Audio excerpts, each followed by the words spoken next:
It is Thursday morning, and that means the weekend is just around the corner. And a good morning to you, cherished viewers. You are welcome to the Koko Digest Morning Show. I am your host, Yayura Awuno. We are coming to you live from the studios of Clock TV. You can also catch us on GoTV channel 184. And if you're not in the comfort of your homes, you can join us via social media on Facebook and on YouTube. And just search for Clock TV and join in the live stream. Send your comments to our WhatsApp number that will be displayed onto your screens or to our live stream as always, and we will read them out loud. Please make sure to be tactful, decorous, and respectful as always.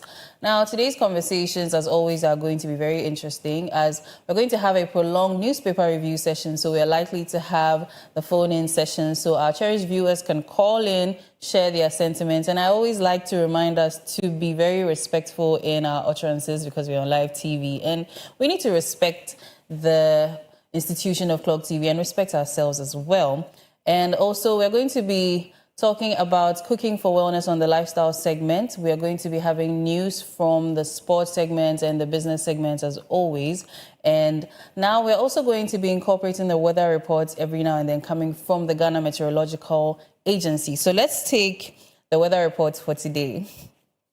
Now, so we're going to have an image displayed shortly, and then I'm going to give us the summary so we get to know what's going to happen with our weather very soon. So it says here, so this is coming to us for today, that's Monday. No, okay. So this is coming for us, yes, for this week. And it's saying here that this morning, variably cloudy conditions are expected with a slight chance of light rain in a few coastal and inland areas. Mist or fog patches will form over the mountainous forest and coastal areas or zones in the early hours of the morning as the day progresses into the afternoon. Mostly sunny conditions with intermittent cloud cover will dominate. And however, isolated thunderstorms or rain are anticipated to affect parts of the country from late afternoon into the evening. So it seems we are not going to be, moving so fast into the dry season. We may be having threats of rain every now and then. So it's very prudent to keep an umbrella or a raincoat handy. And also, let's be kind to one another, give a lift here and there whenever we can, because when it rains, the traffic situations become very, very terrible, as we saw on Tuesday and even on Monday as well. So that's the weather report for today. Now it's time for our motivational quotes for today. Let's prepare to be inspired.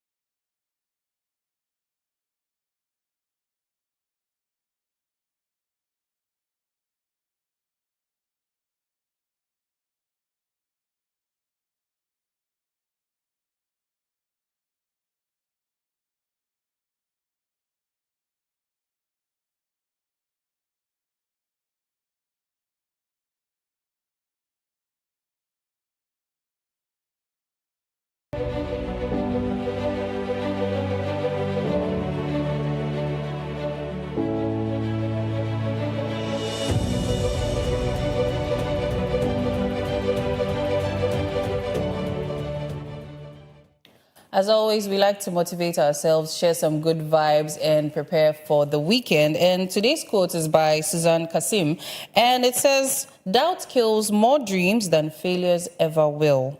Doubt kills more dreams than failures ever will. Now, this quote reminds us that the greatest obstacle to success often lies within our own minds.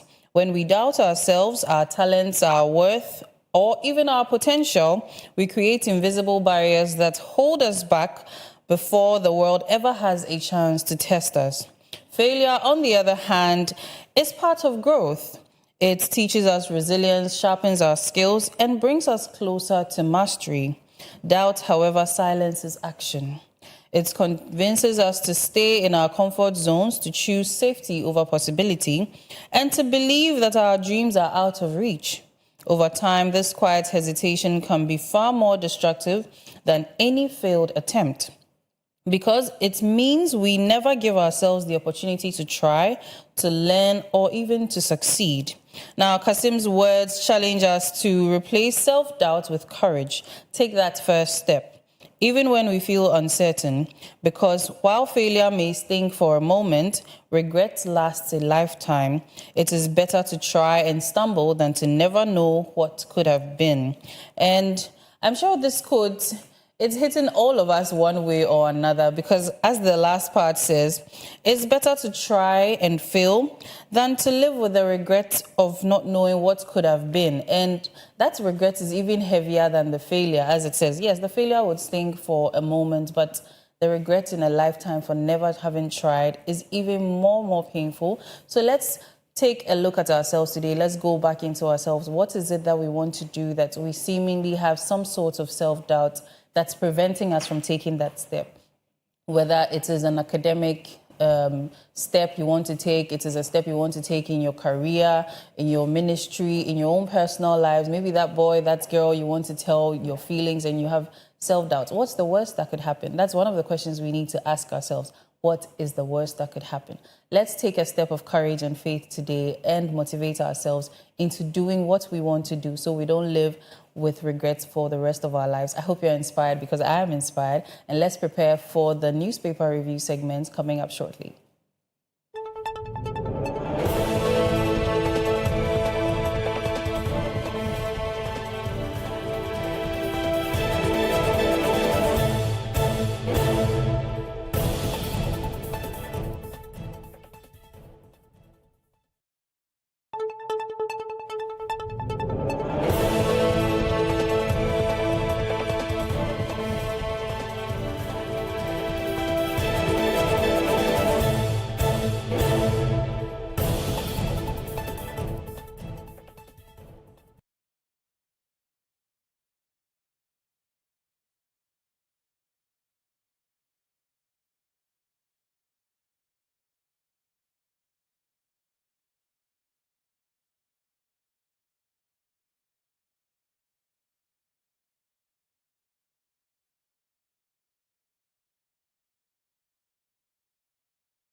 Yeah, welcome back to the Koko Digest Morning Show. And if you're just tuning in, it's time for our newspaper review with my co-host here with me. I have the two able gentlemen who will be taking us through the extended online review segment. And we have Nanaya Wasari and Clement Yabankwe joining me here. Good morning, gentlemen.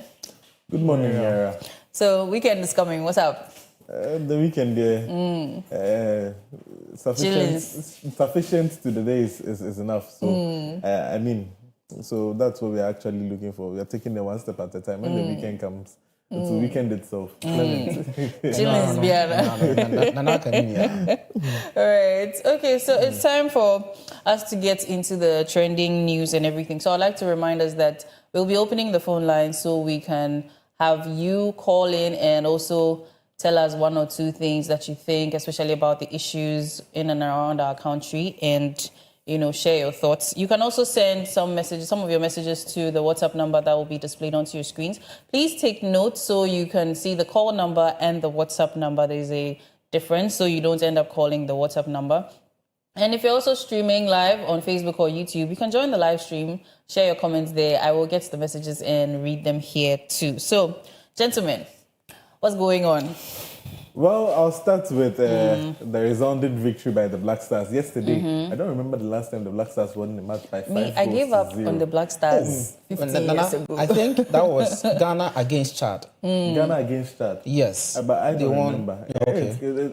I mean, we played Chad, but then 5 goals to 0 once again against Central African Republic. That's away impressive. From home. We played at the Stade the Meknes in Meknes, Morocco. That's where we played the match at. And it was quite an interesting one because initially for the first half we needed 4 points to qualify to the World Cup. At the moment we have 3, and the second place team Madagascar also won yesterday. That's why we didn't qualify. But they also won against Comoros, who will be playing here on Sunday. On Sunday evening. So their Accra Sports Stadium on Sunday will be buzzing. Will come alive because we all coming to support the Ghana Black Stars in our numbers to make sure that qualification for the World Cup is a reality, and that's what we are actually looking for. Madagascar can only hope and pray that we do not get all 3 points, or we don't even draw the game. They'll be praying that Comoros will do them a favor by beating us, and they themselves have to do their own favor by beating Mali, who were seeded as the group favorites. So, looking at whatever is happening in Ghana football, I think the research agenda has actually kicked it entered into the football era. Oh, nice. We didn't make it for the Africa Cup of Nations, and which is at our standard the lowest that Ghanaian football could ever go to. But at this time in the qualification, we've played 8 matches, we've won 6, we've drawn 1, we've lost 1. It's not a bad result. So can we go out on a limb and ask you to give us predictions for Sunday's match? For Sunday's game? Yeah. Well, I think the Black Stars are going to win by 2 goals to 0. 2 goals to 0. So, and hold it to it. Let's wager. Okay, so James also says 4 goals to 0. So, I'll be taking money for us to draw our bets. Yes. So, Clement, what's also trending on your end? Let me just touch. I think Black Star is bringing back the love. That is what we want. Yes, we were, as Nana said, it's all about resetting. And yesterday I saw on a post, they said this is 5-star win or 5-star performance. We have 5-star hotel. They said this is 5-star performance from the Black Stars. And it's so amazing. So that's what I just want to say. On Sunday, as Nana said, we'll all be at Accra Sports Stadium. Let's support our own. Let's support the Black Stars to go to USA, of which many want to be there. So let's support them. Are you not going to be there? Nana, we will be there. You see, Nana, when we all go there, the country will be empty. We'll do it from there. Yes, we can actually. Cables man will set everything up for us. That's amazing. So what I want to start with is last Tuesday we were talking about Parliament indefinite postponement, and now they say they are going to reconvene on 21st of October. But still, the reason for the indefinite postponement it's known. Yeah, it's known. Could the indefinite postponements be related to the accountability series that we are seeing now, where you come and give the updates on everything you've done? But I don't think entirely so, because we've had parliamentary proceedings going on while the Parliamentary Accounts Committee still have their sitting. So I don't think that should influence it that much. The Parliamentary Accounts Committee, it's an not independent, it's off the Parliamentary Committee. So I don't think that they should be acting or they should cause Parliament to actually be on a recess. But we thank God that they are reconvening to the 1st of October. But the reason why the date was the indefinite postponement was done hasn't still been brought to bear. Yes. Maybe when they come, when Parliament resumes, no, but it's unfair to Ghanaians. Speaker will officially announce. It's actually unfair to Ghanaians. Nana, normally, Speaker announces or give reasons for everything happening on the first sitting at Parliament. So I believe that let's just exercise patience. If after 21st and the reason for postponement from 14th is not known, then we can take up the issue. So where I'm coming from is that there's one thing of being patient, and then there's another thing of being patient with a reason. if you should actually give us the reason why we should be patient and then allow you to reconvene, because these are people that are paid with taxpayers' money to actually sit and deliberate on Ghanaian issues that we have allowed, we are actually letting them to do. So now if you go and sit down to deliberate on our issue, you are supposed to be seated to deliberate on our issues. We are paying you to do so, and then you decide that you are going on an indefinite, it's being called off indefinitely, and you don't give us a reason. And we are paying you during that indefinite period.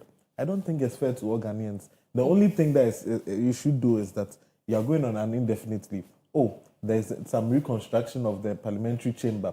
This is the reason why we are going on that particular indefinite leave. Oh, when even with that, they moved to the conference center for a while. Just give us a reason. And then want a reason. That is. But give us a reason. I think Parliament goes on recess, I think twice a year, no? Yes. But is this part of the recess? Could it be? Because around this time... The time they are supposed to come back is earlier than... It's earlier than now. It's supposed to come back October. Exactly. But due to reason beyond speaker, as was communicated, reasons beyond speaker, that is why he postponed to 21st of October. So I would say let that... us know the reasons. So, Nana, here's the case that the reason is not out. So let's wait on 21st. There's even some improvements because... Initially, it was indefinite. We didn't know when they would resume, but now we're hearing 21st of October. So let's see. I understand. The patience there, we all have it. We do understand, but there is that element of Parliament taking us for granted because we actually placed them there. Now, if it's beyond Speaker, the reason is beyond Speaker. Is the reason beyond Deputy Speaker? Can Speaker is the highest authority there. But can it function without Speaker being there? Can Parliament function without any of the members being there? Why is it indefinite? Why the first communique in that place? You could have just come to say that you are reconvening because you are having issues with. Just tell us. Let us know. Ghanaians deserve to be in the known. Okay, so at this point where there's no reason being given, but we've gotten a date where they're going to reconvene, let's just make sure that they are going to tell us what the reason is. At least within that week of reconvening, we should get to communicate the first sitting. Yes, this is the reason why. For me personally, I don't buy it. If you are going on an indefinite, the reason why you pushed the date to that particular. You don't just go and then exhaust it all and then come back on that day and say that we went because this and this. Maybe health issues, one or two misunderstandings. Health issues of a single person should not place Parliament of Nana, there's a whole lot of speculation around that. We reached out to the Parliamentary Affairs, personally Clock TV, to get a meaning. So let's hold our thoughts on that. We'll send him. He should go. We will do that. We will do that. So let's go into the trends. Yes. So this one, Mimi would have been the best to give us this news. Should be very sad. Daddy Lumba's funeral. We have information on the final funeral rites, and it is for the 6th of December. Yes, final funeral rites for Daddy Lumba, our dear legend who passed away, is slated for 6th December 2025 at the Babayara Sports Stadium in Kumasi. Yes, and. So, Clock TV, will we be going? We have some serious Daddy Lumba fans on Clock TV and who will be at the Kumasi Sports Stadium, Babayara Sports Stadium. Yeah. And we will also go with our cameras. I know James Jadad Bernard will be there with his camera as well, and then his lenses to have coverage for Clock TV. So he's a legend. He deserves all the global and Ghanaian recognition that he should get, and I respect that should be accorded to him. And with that, we at Clock TV too will try and pay our respects to him. Right. Daddy Lumba's life, he's been very instrumental. I think in the US back in the day, when you hear of Ghanaian music, Daddy Lumba was always part of the at least top 5 Ghanaian musicians, back in the day where you're talking about Ghanaian music. It's always, Daddy Lumba is always part of it. And even now, so when he died, you'd see posts about his music and how much people loved it. And the fact that his music was also across all genres. There was some element of high life. There's a little bit of gospel, even though some people would say he's a secular musician. Why is he singing? But the music still made impact. And I mean, we send our thoughts and prayers to be with the families, and we cherish and love Daddy Lumba. Would always remember him, and we'll be there at the funeral too. One of his very good songs is Mesum Jesus, talking about a gospel this thing. And then that particular album that he did, it was splendid. It touched on all facets of life. Mesum Jesus, it was a beautiful, beautiful song. And yes, that's what Daddy Lumba is all about, bringing smiles to the faces of people, inspiring people, without vulgar words, the play of words. To be able to get his information across, he was second to none in that. And he actually drew comparisons with the legendary Michael Jackson in terms of songwriting. People were saying that Daddy Lumba is a better songwriter than Michael Jackson. I don't know about that. We are allowed to support our own. We are allowed to, dream a little, crowds. But yes, I mean, when we bring it to the Ghanaian setting, he could be our Michael Jackson here in Ghana. Looking at the weight of lyrics, right? And Michael Jackson wrote very good songs as well.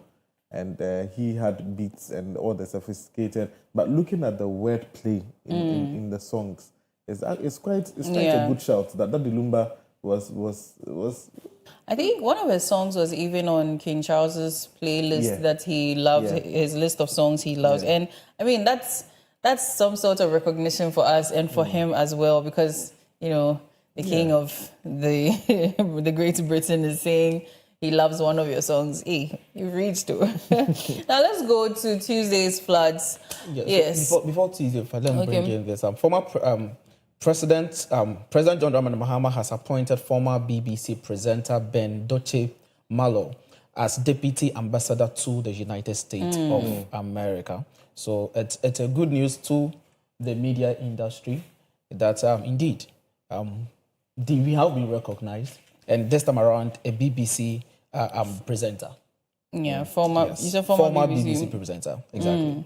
Hopefully, he would also help to streamline the kind of information that's churned out about Ghana across the world, especially in the US, and even they themselves to the kinds of information we get from them, because wherever you are, whatever skills and expertise you have, you should be able to implement them one way or another in your scope of work. That's actually an amazing feat, and congratulations to him. and before there's another appointment also. President has appointed former Chief of Defense Staff General Thomas Opon Pepra as Ghana's Deputy Ambassador to Canada. Oh, Thomas Opon Pepra. Wow. Exactly. Interesting. I'm saying interesting because I know him personally, Thomas Opon Pepra. Very, very solid and good man. During the NPP regime, he was the Chief of Staff for the Ghana Armed Forces. So you can actually tell that he was very, very well known. And but back to the story on the appointment of the former BBC. Just some few on 26th May, we came to sit here to talk about the shutdown of the American embassy by the Foreign Affairs Minister. And remember that there were some measures that were said to have been put in place to make sure that the whole system would have to be resetted. One of the reasons why it was shut down was because there was a system that was used to collect passports and then review them, and then there was a payments platform that was supposed to have hit directly on the Foreign Affairs account. Yeah. But what we realized was that it wasn't hitting the Foreign Affairs account, but rather it was diverted through another person who was working there.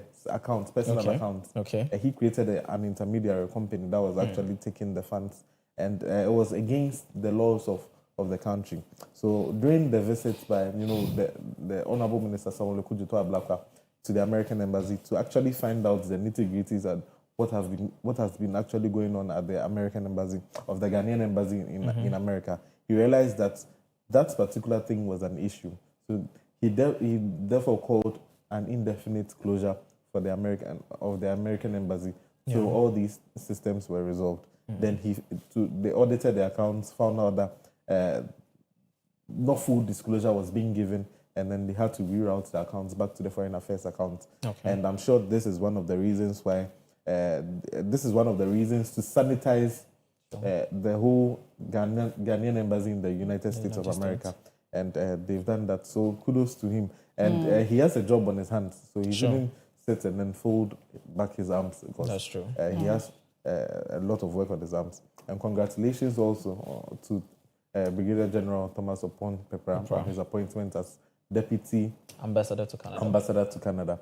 The previous one, or the previous ambassador, was Mr. Ayikwe Otu, who was also a lawyer. So congratulations to him as well. All right.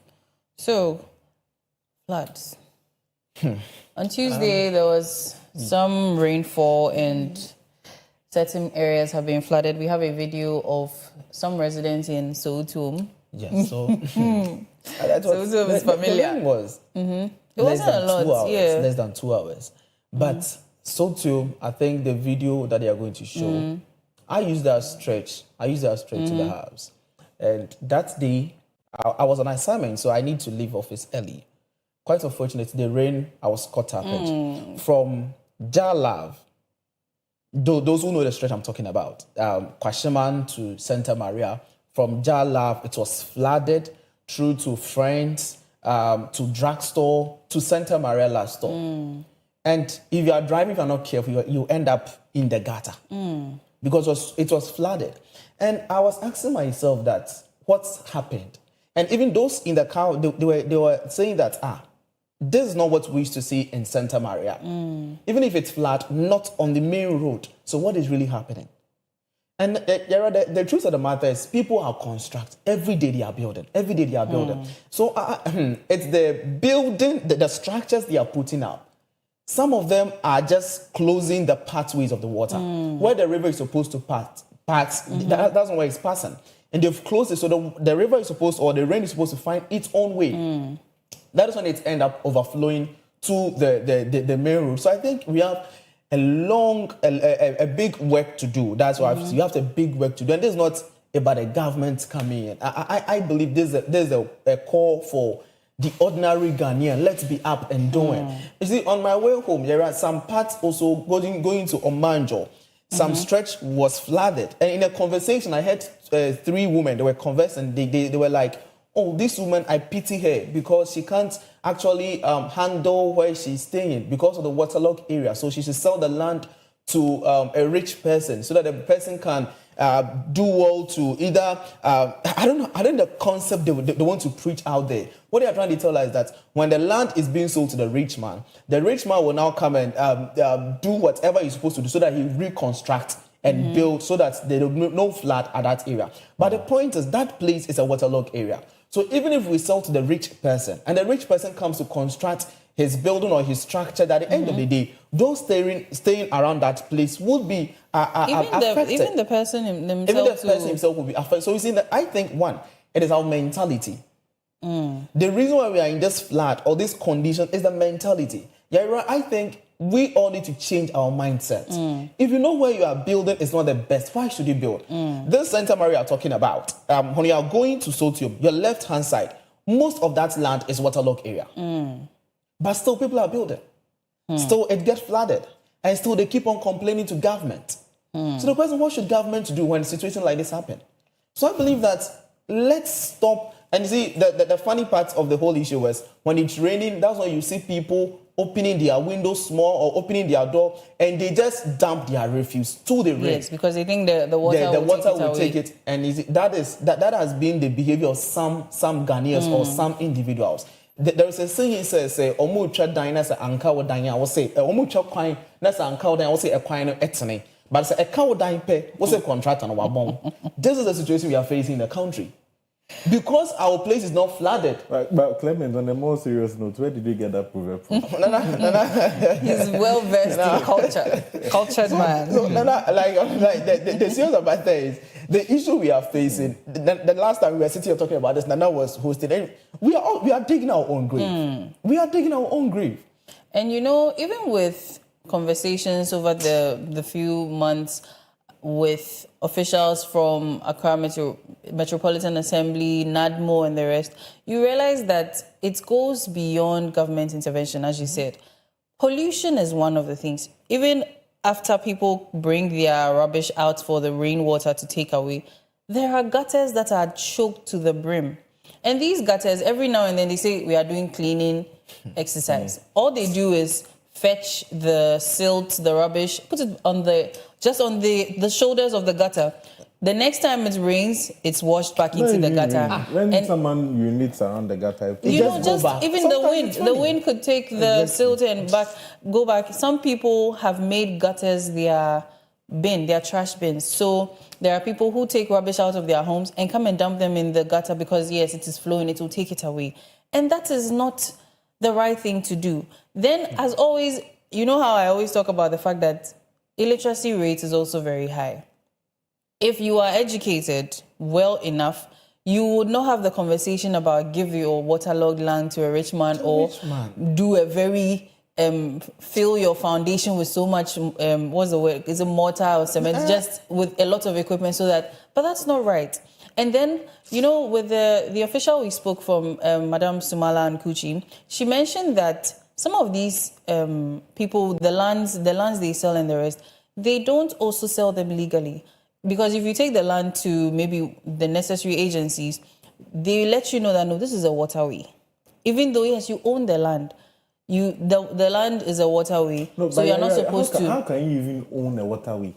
So you know how these what's the word I'm looking for? Traditional areas and the rest, right? And then family lands. This is our land. But it comes that, okay, there's a bit of a waterlogged part. Now, because maybe I want to sell the land, make money for my family, I would still sell a plot of it. That's what's happening.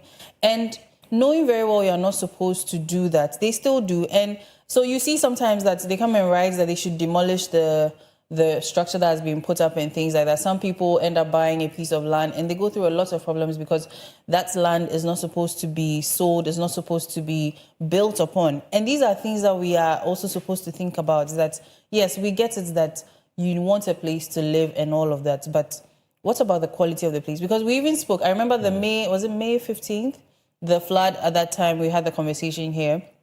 And she was even talking about the fact that some people are building right beside the high tension poles and things like that. And even gave us a little bit of information about the fact that when you're building, you need to leave some sort of buffer zone for maybe a road or a gutter, or even if any electrical structure would be put in place. And these are all things that we need to think about. And then it even comes back to housing, the housing issue in Ghana. I remember seeing something on social media where it's like somebody was saying that these Chinese and other Asian nationals who are coming to put up, like, they're starting businesses, they should start, even with the clothes, right? You see a dress for a certain price, you go to a Chinese or maybe another, for lack of a better description, let me just use Chinese. You go to their page and it's about less than half the price of the original price you're seeing somewhere else. So they were saying that they are praying that the Chinese will also come and build these, some of these affordable housing structures for us. I don't know if you've seen those videos or pictures. They're very tall story buildings filled with apartments for people. Stuff like that could go a long way for a lot of us, because if we all have a place to live, we wouldn't be fighting to build on waterways, waterlogged areas. Yeah, right. When it comes to places to build then affordable housing structures, let's not even talk about it, because we will start and then we'll mention the Saglemi housing project and where it has reached. Exactly. So that one day, I want us to put it aside. But what I want us to focus on now is on 31st March, during the Eid al-Fitr prayers, President John Dramani Mahama came out and then mentioned that all illegal structures in waterways will be destroyed. He says that the reckless disregard for planning and regulations of environmental safety has resulted in encroachment on vital water retention areas and designated Ramsar sites. You remember? Yeah. So, and then this must stop. We will not allow a few selfish individuals to endanger the lives and livelihoods of countless others. Now he says that those structures will be pulled down, the law will be enforced, and those who flout it will face the consequences. We are in Ghana here. Yeah. Since he mentioned it, well, we've seen that there's been some activities on some Ramsar sites, especially the ones around the Tema stretch. But this is something that the authorities should have actually stood on to actually started, because it's not as though they don't know. They have a clear plan of where waterways are in Ghana, and you go and you see structures over there. So with this particular declaration by the president, and knowing that you have the president's backing, why don't you go and then start a demolition exercise on all these activities? That is one. Another thing too is that a National Sanitation Day was declared, the NSD. Yeah. Now, what the National Sanitation Day has been actually focusing on at the moment is our market areas. Leaving behind, mind you, when floods occur, how many times do you see lives being lost in market areas? Not often. But lives are being lost in homes and then on our roads as well. So the National Sanitation Day should be extended to our homes. Because I remember some time back, growing up, you hear of tankers, which was town castle, town council. Yes. They were agencies or people that will move from house to house, especially those in the compound houses, to find out where you keep your rubbish, where you dispose of your rubbish, whether you have a bin, whether you sweep your house. These were people that were doing that. And just by the mere mention of their names, you actually hear find people running helter-skelter. Sure. But we have seen that we think that we've developed beyond it. Yet the repercussions of these death and improper disposal of refuse and all that, we are still facing them.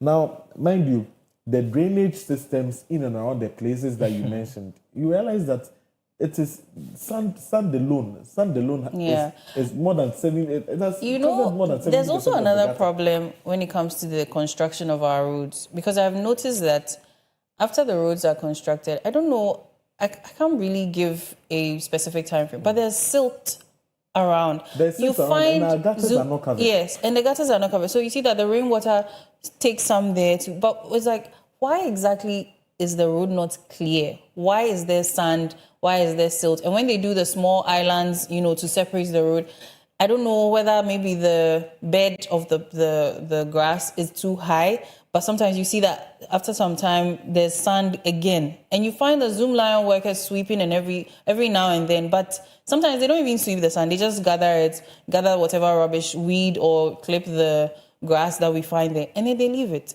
And all of this is contributing to another problem. So this particular menace, before it is kept, we need re-education as individuals. The contractors in Ghana, I must say, we have one of the best contractors in the world when it comes to book and paper and then doing the work. Yet, I've had the privilege of being in other countries which are considered maybe the more developed countries in the world. Now, when you go to those places, barely do you see an open gutter with your eye. For you to see, say, gutter, and you may be walking and then you'll be walking on a gutter, but it's so well covered that you don't even know that you are walking on a gutter. But over here, our drainage systems, for us to know that it is a gutter, and see it's opened, it's exposed to our environment, and we are in the temperate zones where we have malaria and all these issues even more prevalent. So I don't know where these things come from. And the other part of that is the fact that there are sometimes drainage covers. I think some of these drainage covers, especially the metal ones, yes, and go and sell them, melt them or something. And it's like, we get it. Poverty is prevalent and everything, but to the detriment of everybody. The people are calling for government intervention, and the government intervention is mainly going to be demolition exercises. Are we ready for that? Is the government also ready to displace people? Let's even put displacement of the people aside, what options is the government creating if they are going to truly put their foot down and do this demolition exercise, clear these waterways? What is the alternative for these people who have come to live there? Because they are also citizens. They are also humans with their rights. But before Clement even comes in, we shouldn't be made to suffer for the I'll not even call it a mistake because some people is out of ignorance. It's not ignorance. So because whenever you are building in this country, I know in my heart of hearts that when you are building, you see remove now by AMA, remove now by stop work produce permit, and what in some way or form some permits are produced and then. Some permits are produced by through bribery. But exactly that's what I'm trying to say. You know that where you are building is wrong. You know that Ghani, there will be one particular president to come, which who will be very, very radical, and then displace you. It's me. So you know that what you are doing. In there, and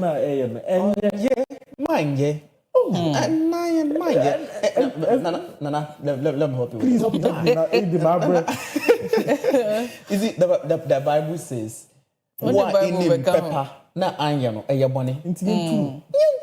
Break the house. When you do that, you serve as a deterrent. It serves as a deterrent to other people that want to come and do the same. So okay, you know the right thing. I'm not trying to play devil's advocate or anything of the sort, but you see, when we have the radical leader, let's say our president, does put his foot down, puts in the radical measures and the rest, his name is going to go down in the book, in history. No, let me finish. In the history books as probably cruel, but generations later will be thankful that he did that, because now in that time where they are living in much better areas and, they are not facing such flooding issues. Because I remember seeing a podcast where Zanetta Rollins, she was talking about some of these countries that have gotten to certain heights and then kind of things they had to do. Like you're even saying, yes, we shouldn't put the discomfort of others over, the safety of the generations to come and the rest. But in the now, are we really ready? Because these lives that are going to be displaced, these people, you know how Ghanaians tend to behave sometimes. They are going to do it somewhere else. And we keep doing, and then you know how the politicians also behave. When we also knowing that we have the power to vote them in or out of government, we start threatening them, and then it starts to hinder their development. So now, mind you, it's just probably a family that is living in that particular house. Is it? No, but let's talk about it on a larger scale. I know, at the detriment. Because when you can't have a whole community living on a waterway. We have communities, those slums, the Sodom and Gomorrah and whatnot. Those are different. But it's all together. It's all part of the flooding issue, isn't it? In case you clear those so-called slums and communities, and then there is no flooding in Tutum, there is no flooding in Alajo, there is no flooding in wherever Kaswa, on the Kaswa Highway, Makati down, all the Wager, all those places. If you clear those places and then there's no, so for the discomfort of a few hundreds or maybe let's say 1,000, you saved Wager, you saved Alajo, you saved Soutum, you saved. So if it's about the numbers, when you even do a cost benefit opportunity cost, you realize that the people that will be affected will be fewer than those who will be benefiting from it. Because now, water is not flowing through our drains. Look at the example that Clement gave. When it rains, it started raining around 2:30 p.m. Immediately, you realize that people in offices, they have to shut down and close and then start going home for various reasons. Some people know that their homes are going to get flooded, so they're going to salvage. Go and take buckets and then be fetching water, fighting the rain. That's of course. And imagine if for that person, if you are going to clear a waterway in his area, so that he will be able to stay back at work and be productive for the country. Not only him, his neighbors too will be able to do the same. Do you think that do not be happy about it? Yes, they will be happy, but those living there who are also human beings.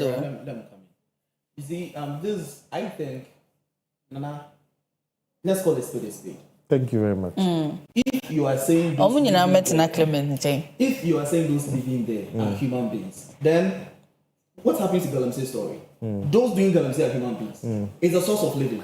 So, you see, the situation here is, if you try to compare a particular canker to another canker. There is no differences in that.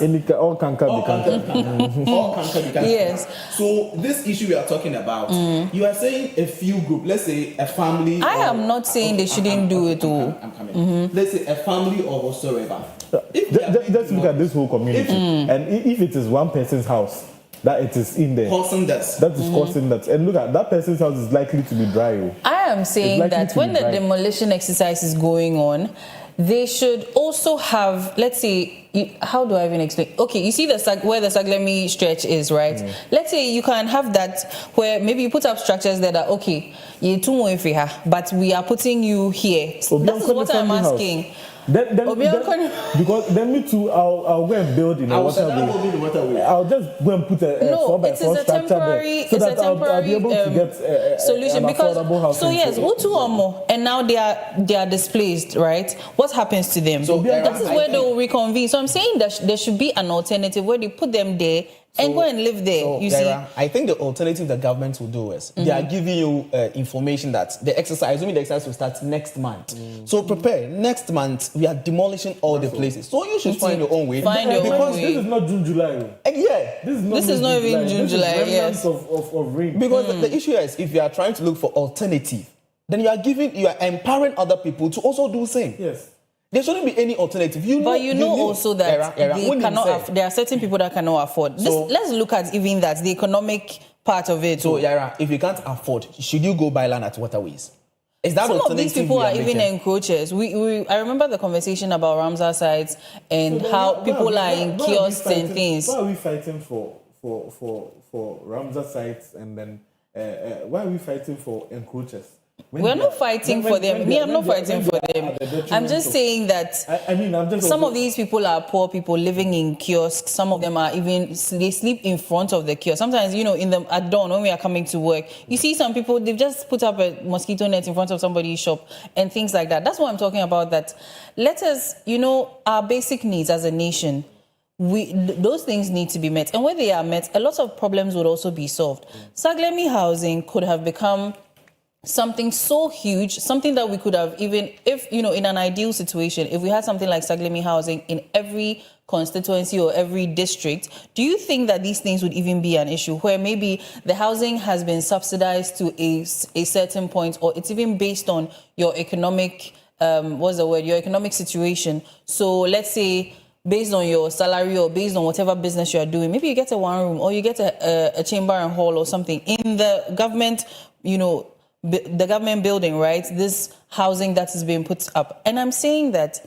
these people, some of them, I'm talking about the people living in kiosks. I'm not even talking about the people who have bought lands. They know what they are doing. I totally agree. The people who have moved from God knows where and have come to see greener pastures in Accra, these are some of the people that are also part of the problem. And they too, they have nowhere to go. Some of these people have children. And so we need to also have some sort of compassion for these people that, okay, we are demolishing everything, but what is the alternative for you? Let's put up something for you. Let's give you this place. Okay, to kiosk, Ahanya Waterway, but live here, something like that. Because the kiosk, we cannot do without them. Some of these kiosks are also shops, convenience shops that we use, right? So this is why I'm just trying to say that we shouldn't have to make these people end up rioting in a way that even worsens the situation. Like you said, when we were talking about Abrewa and Ninkrai, they said the place ablaze. They will go and reconvene again, you see. So that's where the problem is now, that you demolish. Even the other places that were demolished, they started rebuilding again. I think let's hold on with the demolition exercise. I think government will bring a plan, so we really look into the matter. Okay, now we have the video of the Soweto flooding. Let's take a look at it. And I would also like to remind us that the phone lines are open, so you can call and also share your thoughts. So let's take a look at the Soweto video. Dabio na me pacho mi nyama ya kofi okra na ka mi nya fie bi mu ahwe me pacho so ha yampo de eno na ben ya because ha no cement na enti wo de hwe ha awura fie ni nyira mu wo pa gina ha hwe gate ya no nyira won se de obi aye gate ya no ada ya te hefa wo pa ba so fie ya wo wura mu na pare Ni kodi say nyina fie wo nyina wuro bi afie. Ewuro anko bi dem a, ewuro ni fie nyina onya ba bia am. Enko ba bia. Hey, we dey ano wadin. Ena dabi o me pacho, enti se si ano. Bola na egu mu no nso no na medwe ho a menti ase. Bola ni dia every baby. Ni nyina ya se free ba yi bush nim, Maranatha bush nim, ani Roman bush nim. Ni nyina be ba be fa ye hanom na beguwa. Uwi a, wo dem afọ no uwi so wasa abu ano. Washi and what's up bola man what's a chia the camera na be do. Bola ni nyina san kwa dem. Bola ni nyina akwadam ni ateche ni akwadam. Well so say the force ade by anya sabo wow. Bola ni nyina be ko wo dem ho. Ansa na wasisa na wasa tua bola ka. Osha ehọ nyina yire. Anya na asamo. Wo dia ko dia fa na de ya be sha ni nyina de wa wo go. Nyina obi anfi ye. Hey.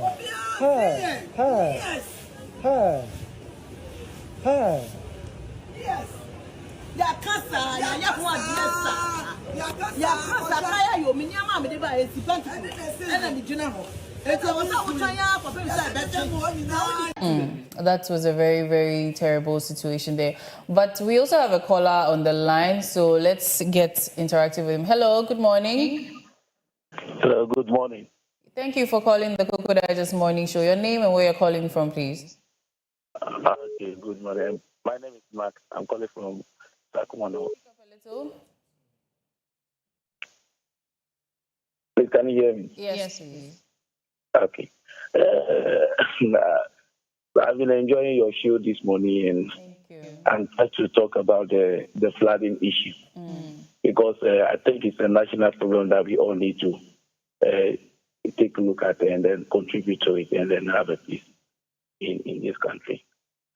First of all, I feel there are some failures in part of the government. When it's raining, we should have certain entities working. That is to talk of some. They need to intensify their job. Further roads, they need to intensify their job. EPA, they need to intensify their job. Yeah, those three. I speak about those people because the Zoom Lion have to take care of the environment. When it's the dry season, they only deal with the rubbish and other stuff. When it's raining, that is where the rain put their works to test to see if they are really cleaning the environment very well and making way for the flow of the water from the gutter area and all that. And to talk so much about them. So that is their job that I want to say. When it's raining, they need to intensify their job to see if there are choke gutters, the waters are not being able to flow through and all that. Then we also look at the feeder road. I speak about the feeder road because they make sure that the other undeveloped areas that people are in. Right now, I just watched the video where the woman between there's a space and then the buildings have made a space for the road to be constructed. That's road. There's no road there. There's no road there. When the water comes, the water has go on the ground. It's definitely going to spread into people's homes. Those homes around that area where the woman is standing. But what they built and then they create the way for the feeder road to be constructed, and it hasn't been constructed. There is no gutter out there. What is going to happen is the moment the rain falls, it's going to go into the homes that are living in those villages. Right. Now, thank you so much for calling us.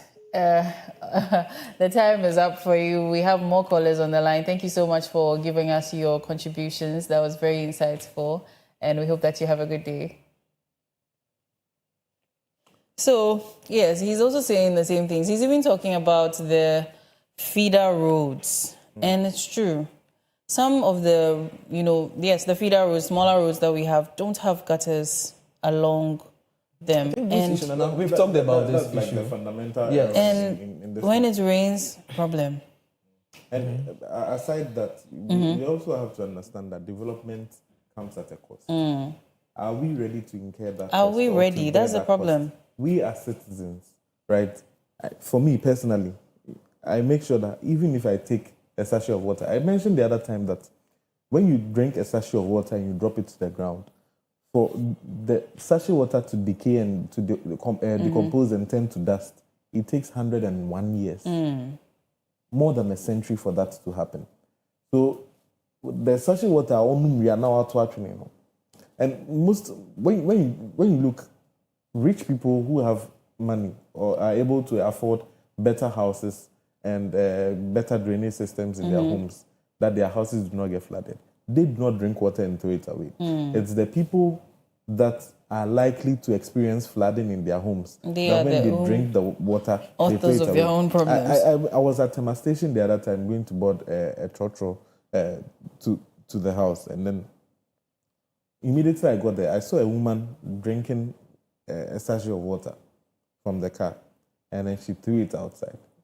So quickly I prompted her, Madam, what you did wasn't right. I picked it up and I gave it to her that she should keep it. And immediately I did that. What she did was she took it and threw it out again and told me that a higher station on mobile pra. So that goes to tell you that there's a lot of work to be done. A lot of work to be done. That is sensitizing ourselves, educating ourselves on all that. There's a lot of education to be done on that. Clement, if you should agree with me, the number in times of where people dispose of rubbish and all that in public places. Nanaya, let's put your opinion what you're saying. We have another caller on the line. Hello. Hello. Good morning. Thank you for calling Koko Digest Morning Show. Your name and where you're calling from, please. My name is Peter. And good morning to you and your crew. Good morning to you too. Please, where are you calling from? I'm calling from Ledova. Okay. Right. So, would like to hear your thoughts. Would you like to share with us? Okay, so I want to put this thing clear to any of us or anyone watching this show. Have we all realized that in Ghana, all our drainage systems are heading to one direction? Have you realized that we only have gutters by the highways, not in our various communities? And have you also sat down to do this estimation that everybody is waiting for the government to come and do something in their community they live in, but no one wants to contribute to the development of the country? These and many reasons include to these situations. Because when you come to where I live at Dodoa, you see a very nice mansion. Which means the person has really invested a lot in it. But the road they use to their houses is very poor. Bad, yes. They don't contribute in any road construction, but they want to build a better place to live in. You will never find comfort in such areas when there is rain. So what I want us to understand is all our village systems are directed to one location or one direction. Yes. So anybody who is around that direction faces a bigger challenge when there is a heavy rainfall, because all the rain or all the water gathers to the same location. Yeah. That is one of the problems. That is what we are facing now. All right. Thank you. So Thank I you am so suggesting much. that Okay. we should, as individuals, contribute to the development of our country, so that these things, at least all our smaller roads, can also have some heading to different Okay. Thank you so much. Yes. So our caller says we as individuals should also contribute to helping to develop the nation, and that is very, very true. We should do what is very, very necessary. You know, do our parts. If you can, in the road to your house, if it is bad, if you can construct the whole road so that the others too can even add up and do something. Even my point is far from even contributing financially. Keep your surrounding clean. That is the way to go. That's a little contribution. That's your own contribution exactly. that you can give. And let me ask you, when have you seen in the news that a lawmaker's house has been flooded? Anyone? Have you ever seen that this MP's house has been flooded? Or where you are? Over to you, Joe Latte. Over to you, citizens of Ghana. Over to us all. Each and every one of us has a role to play. Yeah. So we have another caller on the line. Hello, good morning. Good morning, madam. Please, thank you for calling Koko Digest Morning Show. Your name and where you're calling from? Yeah, one of your panelists was talking about this. You were talking about this Ghanaian housing. You see, our leaders, most of them have been in abroad. Most of them are what? Could you please speak up a little? In London, they have council houses here. The council is like a district or MMDT, so like municipal. So if you want to develop houses like this, maybe 5,000, why don't you say that each district should take 500 people? You see, and then they'll manage it themselves, make IGF from them. Our leaders know this thing, but they will not do it. Why are we doing this to ourselves? When they are in America, they know that everything develops from the district level. You go and take affordable housing instead of you to distribute it to the district and tell them that look, do it and give it out for rent at cheaper rate and raise some money from it. They will not do that. They will go and put it at the concentrated place, and then they will not be able to even finish it. So if our leaders are listening, they should apply whatever they have said, they have learned from abroad. Even this data center. When I was in London, I used to work. I work at a construction site before. When they are building the house, their houses, at that time they will be building the road over there. Before they finish the house, the road and the gadgets at that particular facility will be constructed before they finish the house. They don't wait till you build a house. In my area, for instance, currently it's a new site, and I bet you to take about 50 years for roads to come there. Why can't you make it a law that anybody who is going to build, they should contribute something towards the building of the road and the gadgets and all those things, and you allow everybody to be building anyhow, and then you come and complain about flooding or allow people to die of flooding. Everything is leadership. So please tell our leaders to change. They should be thinking. Okay, thank you so much. Thank you so much. That was also a very, very valuable contribution. Thank you so much. Yes, so it was back on the affordable housing issue. And I think I even mentioned it, that if we could even have it at the district level, it would help us. And he's saying that our leaders, whatever they learn, from abroad, they should come and apply it here, distribute it to the MMDCs and whatnot. And that's also true. I hope that, some of our leaders will start taking this initiative. Ghanaians will definitely be grateful if we have affordable housing, even at the district level. Thank you so much once again, dear callers. So we have another story, and that one is about the two nannies who were caught dosing some two children, giving them some sorts of substances that made them sleep for longer hours than necessary for a child. And we have a video, we'll display it shortly. I'm going to give you a brief on an unfortunate incident which we find a bit unusual. Now to the details. The Airport Divisional Officer here in Accra has arrested two nannies, Francisca Boachi, who is 30 years, and a student nurse from Konongo in the Ashanti region, and Harriet Ansa, 31 years, from Jasikan in the Oti region. These persons have been arrested for allegedly administering sleep-inducing drugs to their employees' 2-year-old twins, who are boys here at East Legon, Accra. The businesswoman, a 40-year-old who is the complainant, reported to the police that she had observed unusual drowsiness and behavioral changes in her two sons during the month of September 2025. Now, subsequent inquiries revealed that the nannies had been administering a medication suspected to be used in their daily milk for the past 7 to 8 months. And they do this without the consent of the employer, that is the complainant. And this, they say, makes the children sleep for extended hours so they could attend to other house chores. Police investigations has further revealed that one of the accused persons, Harriet Ansa, who has administered to mixing the drugs or the suspected substance in the children's food, claims she inherited the practice from her colleague Francisca Boache.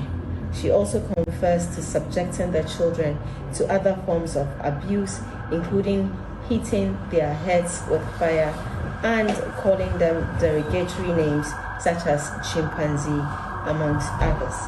Both accused persons have been working for the complainant for the past 8 months. A search conducted in the accused person's room led to the retrieval of 2 used and 4 unused trays of substances in sachet packs suspected to have been used in the acts aforementioned. Now, all of these exhibits have been retained for forensic examination. Both accused persons have since been cautioned, charged with the appropriate offences, and have been remanded into police custody to reappear on the 20th of October 2025. The regional police. That was the summary of the whole issue. But we have a caller on the line, so let's hear what our caller has to say. Then we briefly discuss the story as well. Hello, good morning. Yeah, good morning, madam. Thank you for calling the Koko Digest Morning Show. Your name and where you're calling from, please. Okay, my name is Jonathan. All right. Calling from Medina. Okay. So, Jonathan, please share with us your thoughts and sentiments. Yes, my thought with this affordable housing issue is that when you look at it, right from independent, so let's take it that if you look critical, what we are enjoying now is that we are only enjoying Nkrumah hard sweat. The rest of our leadership after Nkrumah, we cannot measure them very concrete. Why am I saying this? Look at what we are seeing. Everything that we are seeing currently is the sweat of Nkrumah. IEA, the Bank of Ghana, Commercial Bank, NIB, Akosombo Dam, the Habo, mentioned. And then the few factories Nkrumah has established has been shut down by our own leaders. Now, the issue about unemployment, what are we going to measure it? Talk less of affordable housing. So, like, whatever our leaders have benefited from Nkrumah has not transferred to our current generation. And it continues hitting us and continues hitting us. And then we keep on running political gimmicks about it. But nobody has spearheaded anything to say that let me do this and also lose my family support for the nation. So please, our leaders should just have mercy on the current youth. Right. You hear every day that Galam say this, Galam say that. Why all these things? There are no factories. There are no technical and vocational institutes that can accommodate some of these graduates for practical skills. So for the affordable housing, government cannot do it unless they go back to the drawing board of Nkrumah days. All right. Thank you so much. Thank you so much for your contribution. We are most grateful. So, I mean, this is one thing that we also suffer from, attaching the names to the development. Of course, everybody give to Caesar what is required, but the way we are saying, he mentioned Nkrumah, somebody also wants his name mentioned or attached to something he's done. Then do the right thing. So I think Nana, touch on that story. You were sharing a personal story when it came to the nannies. The women that were caught introducing that. Now, this thing has been on for some time because I have a personal story from that particular incident. I wouldn't mention names, but a personal relative, very close, let's say my brother, had his daughter go to school at 2 years, preschool. Yeah. And whenever she came home, she would sleep almost throughout the whole day. She would sleep till it's about 1 a.m. before she wake up. And then, so this was strange. And then we sought to find out what the issue was. She was taken to the hospital to run some tests. And apparently, she had a lot of sleep-induced drugs in her system at that young age of 2 years old. Oh, that's so sad. So now, what we did was we didn't just we wanted to find out the root cause of this. So we went to the school that she was at. I'll mention the area that it was. It was at Airport Residential. It was a preschool over there. And then they played back the cameras. We insisted that they play back the cameras. And when they did, you realize that when they are feeding the kids, those of them who are very active, what they do is they break, or there's this powdered form of sleep-induced drugs. And then they break them or they grind them to powder.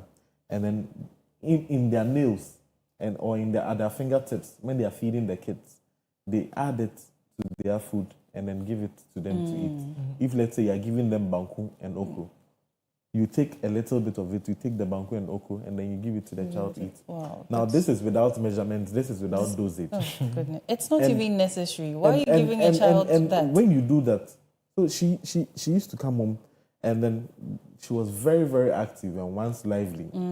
But then she would come home and then she would sleep throughout the whole day. She wouldn't get to see any of her uncles, any of her. She didn't even get to communicate with her parents. The following day, she goes back to school and she was becoming very dull. So this particular test was run, and then she had to be placed on a strict water therapy for it to be flushed out of her system. She had to be given extra drugs for it to be flushed out of the system. And that could take a toll on her liver, her kidneys as a child. Yeah. And now this school has been closed down. We thank God. I hope the teachers too were punished, those who were caught doing such. So this thing has been on a rampant. It has been on a rise. So parents, please watch it. If your child comes home and she's not as active as she used to be before you took her to the schools, please note that these are some of the actions that they are doing. You know, I saw some social media posts about some of the contributing factors to these things. These are nannies probably also living in the home with the employer and the kids. And some people were saying that the employer should have a humane relationship with the people. You know how, with the movies we've watched over the years, yes, maltreatment of your nannies or your helps is a contributing factor. And sometimes it does make sense to an extent, but you see, I'm talking. We are doing perspectives, right? And then also, even from my perspective, when I was thinking about this, is the fact that first of all, you cannot also rehabilitate. If people are cruel, they are cruel. Yeah, exactly. Even if you have a personal relationship with them. Exactly. Then there's also the fact that in today's Ghana, especially with the youth, all of us, me personally though, it takes me about 2 hours or less, sometimes even more, to get to work and go home. And so it's like you may not even get to spend that much time with your kids, especially during the week, unless the weekends. Now, you're going to be depending on some help. And it comes back to the fact that our housing situations and things is causing these problems. So it's like if some of these things where maybe, let's say some of the ministries are in various districts where people can work close to home and things like that, these things are not going to be an issue because look at the traffic situation, our roads. So it's like there's a number of things contributing to the fact that people are depending on nannies, aside the fact that some of these people are already cruel on their own. Because even growing up, I remember when my parents would come home, when my mom would come home, she would just come straight to the room to lock the door because she's tired. She wants to just shower and rest. So even getting to disturb her, you pack all your disturbances for the weekend. So it's like the nannies are needed now because of the current situation we have in the country. But what exactly are we also going to be able to do to vet these people to know that these people are not going to be cruel to our kids, regardless of how much payment we give them, that our kids are going to be in safe hands? Yeah, there's one thing you mentioned. There is no excuse for cruel behavior. There's no cure for it as well. If you are cruel, then you are cruel. Yeah. Because this modern day and age, you cannot take away the fact that people would have to take their kids to preschool because parents work. Yeah. We need money Work is to causing take care some of of the these home. things. If you can, in as much as possible, you have a retired mom who can come around and come and take care of your kids. You know that one is okay. But how many people have that luxury? So if you take your kids to these schools and then they end up doing these things to your kids, it's not about... Now, another thing too is the people that work in the preschool. If you know that it's You going cannot to be handle it. Don't come and kill somebody's child. Exactly. Because somebody probably prayed 5 years before getting this child. You're dosing the child now. The child has multiple organ failure at such a young age and then dies. This child could have been the president of the country. You know, it's the same thing that happens even with our healthcare system, where sometimes they say nurses or doctors are cruel and they don't have the patience and things. And it comes back to the fact that when they don't do well in school, many parents say go to nursing, go to teacher training. And then these people, because they don't have the passion for the job, they just need something to earn some money. They do it anyhow and they put lives in danger. Clement, this one that you're looking pensive, I know you have... I have nothing to say on this matter. Until this, God forbid, I don't wish this on even my worst enemy, but should you just put yourself in the shoes of a parent who is suffering this or who has his ward in this particular school. It's very bad. The people, they have to face the full rigor of the law. They have to face their consequences. And it's also, you can even treat it as an attempted murder case. Yes. Because they are attempting to end the children's life because you don't know the dosage that you're giving them. And these tablets, how many kids around that year, that age group take tablets? You're giving them wrong dosages. Why are you even giving them these medications? You're not authorized. And I'm glad the school you mentioned had cameras all over. I think that is something that should be employed in the preschools. Yes. Right. Yes. So moving on, the National Service Association, has also issued a communique about the website. So let's take a look at the video. For the 2025-2026 service year, and here are the details.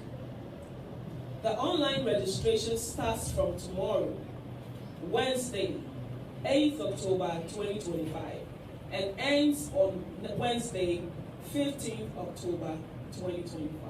So it's going to be for a period of 1 week. All prospective national service, and I believe you all know why, because already we are way behind time. And of course, whatever we subjected the entire process to, I believe we all know it's a necessity because it's about accountability and it's about the taxpayers' money. All prospective national service personnel are now required to log on to our new website. And before I say this, let me throw a word of caution to everybody. I realized that just when our flyers went out of today's press conference, we've had a series of websites all over the place. I think we've counted about 7 so far. Fake websites indicated that they are national service websites. They are not. So I would kindly want to encourage every potential personnel to please pay attention and log into the right, correct website so that you are not defrauded or you are not, taken for granted. All right. So correcting myself, that was the National Service Authority, not Association. Sorry about that. So we are hearing there's a new website. Fake websites are also popping up. Then also registration has been opened. It's for a week. Which of these are you attacking each? So I will look at the background of this story. National Service Authority has been there since 1973 and all those years. But what's accounted for what we are witnessing now is because of an expose that was done by one of the media outlets concerning what is happening in the National Service Authority, the scandals happening. So Yeah. we remember the Attorney General coming out to brief us on so many incidents. That was the reason why the President of the Republic ordered the authority to halt the current or the one they were using, the website they were using, because it allows people to register, even people who are not national service personnel. And when you listen to the press briefing from the Director General, she made us understand that even in June, a registration process, they recorded about 12,000 people registering. Out of 12,000, 2,000 of them were having issues with details or their information, to an extent that someone's date of birth was 2021. And the question is, 2021, we are in 2025, so we are just 4 years. 4 years now, but this is So these are some of the issues that that pop up during the press briefing. But there was another question that was okay. So then, yeah, I think you're taking that problem. So you want to? Yeah, we have a caller. So put a pin in that. Hello, good morning. Hello, good morning. Thank you for calling the Koko Digest Morning Show. Your name and where you're calling from, please. Okay, thank you. This is Mark again. Okay.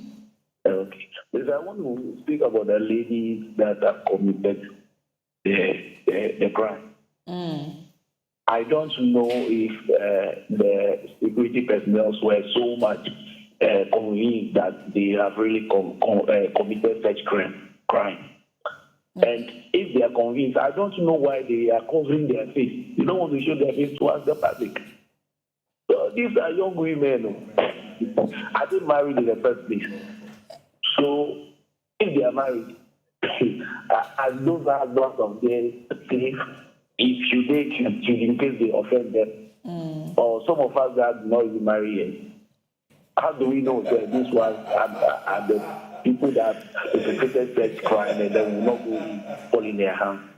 So I think sometimes it is good once the police is convinced and truly believe that the people have committed the crime. They should show their faces so that we know how to deal with them in the community. It is alleged at the moment. So until the findings of the investigations are all finalized, then we can expose their faces. So please just be on the lookout, just in case it's one of the ladies you are probably interested in. Thank you so much. Mark, I'm sure Mark will be watching us as well.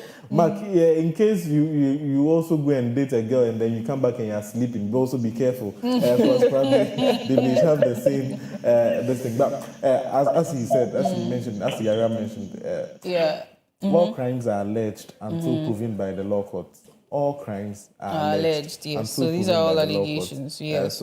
And even if you see someone using knife to choke somebody, when you report it, when the person is arrested, let's cover the person's face until proven guilty. Proven guilty in the law court. Right. So Clement, you were taking us through national service. Exactly. So I was the reason why we are seeing a new one is because of such incidents, and people have been asking the question that these incidents they need to resolve it as soon as possible.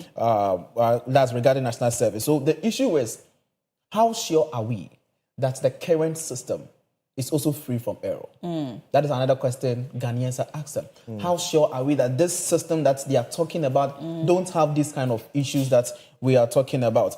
And there was another question that popped up, that's what happened to those who have registered earlier? Over 12,000 people registered in June 2025. What happened to them? And NSA authority or National Service Authority is telling us that they will do re-registration. So they will start, that was yesterday, and it will end on the 15th of October. That's next week, Wednesday. So personnel have just 1 week to make sure that... that's what I have a problem with. How many national service personnel are we about to get for the 2025-2026 academic year, so to say? And will the registration be able to be done within 1 week? Because this same country, our websites and whatnot, portals, every 5 minutes is jammed, whatnot. So I think it should be extended to maybe 2 weeks. Because like you mentioned, some people have even registered already and they are going to be re-registered. Would that be able to be done in the 1 week? So they said we should trust the process. So let's trust the process that from now to Wednesday, it will work out for them. So as they say, it's a new system and a new... So what site are they talking? The site is www.gnsa.gov.gh. www.gnsa.gov.gh. This is the site you need to go and make sure you get access to it. www.gnsa.gov.gh. So that is... and you know, she mentioned that about 7 new websites have also popped up which are fake. And it's begging the question that, is it not stemming from the fact that they've decided to do a new website rather than... I mean, technology has advanced to the point where you can get some IT people, you know, software engineers who can probably check the website, do the debugging and all those terminologies they use to make the websites more secure and maintain it, rather than a new website. And even the people who are creating these fake websites, are they not probably from NSA themselves? So, this is alleged, you know, just like the MTN issue we had, you know. I don't even want to get into which websites to use, new or old, but you would also have to understand that politically we are in a new regime. The previous administration or the previous website was being handled by another regime. So if we should allow, I know there should be continuity in governance, but when you look at some of the facts and figures behind this particular new system, then you'll be thinking that maybe they are justified. Because, mind you, out of the total registered national service persons that were just done, 180,030 submitted names. That's in the National Service Portal for the previous year.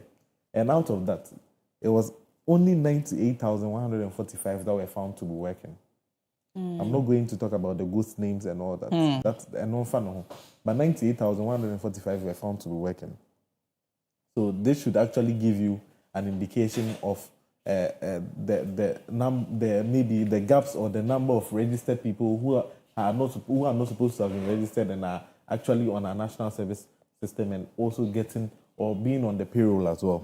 And apart from that, this particular year, right, there's been an indication of the deployment. When you look at the number of graduates, diploma and all those who are ready for national service, there are 106,223, which is about 78,000 less than the previous administration. Now, out of that, we are likely to have about 90,000 people actively working in the district. Now, you realize that if out of 180,000, then we had 95,000, and out of 106,000, we are going to have in and around, I'm just projecting, the same 95,000. Then you realize that the margin of error or the gap in there has actually diminished. And it's also being called that there should be justification of the new system being put in place.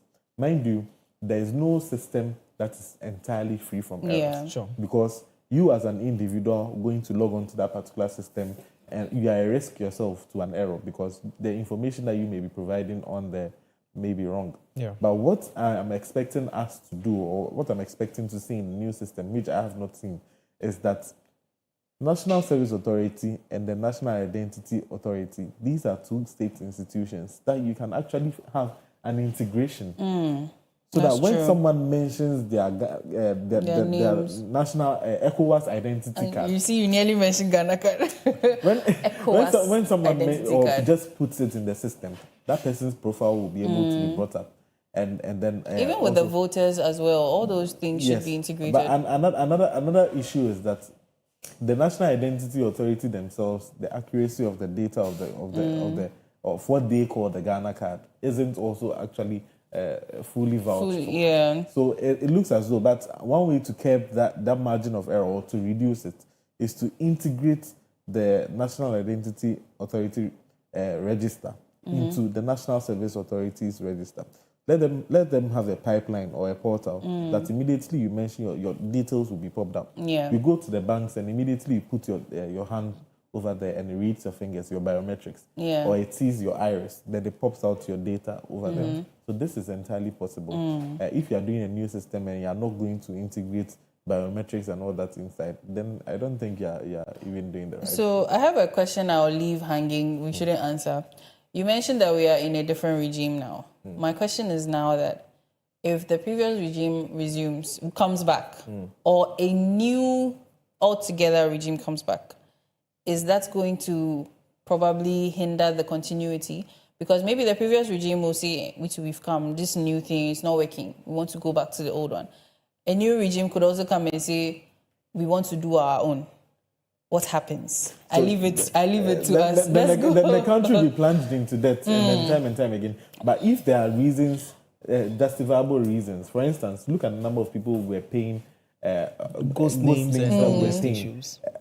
When you juxtapose that against the cost of this new system, when you do the cost-benefit analysis and you realize that this particular one is going to be saving us, let's say, 5 million or 10 million Ghana cedis every month, then maybe it's justified. Right. Imagine 700, how much do they pay them? 759. 714. Ours was 559. 559, no, okay. But now it's 714. 714. Imagine you are being paid 714 to over 85,000 people who are not working, but their names are actively in the National Service Authorities register database. or database. No, before there was one story I wanted to take. One of the directors made a statement that there's nothing like special posting this time around. Okay. So he just wants personnel to take note that they said there's nothing like special posting in their system. So fill your information as you want it. Because when they do the posting, there's nothing like special posting. God has put you there. Yeah, but I think there's also a mandatory military training. Okay. Also for the service personnel. So all these things are... Ours is over because I don't think I could have gone through that. Anyway, moving forward, let's come to the online story, our last story for today.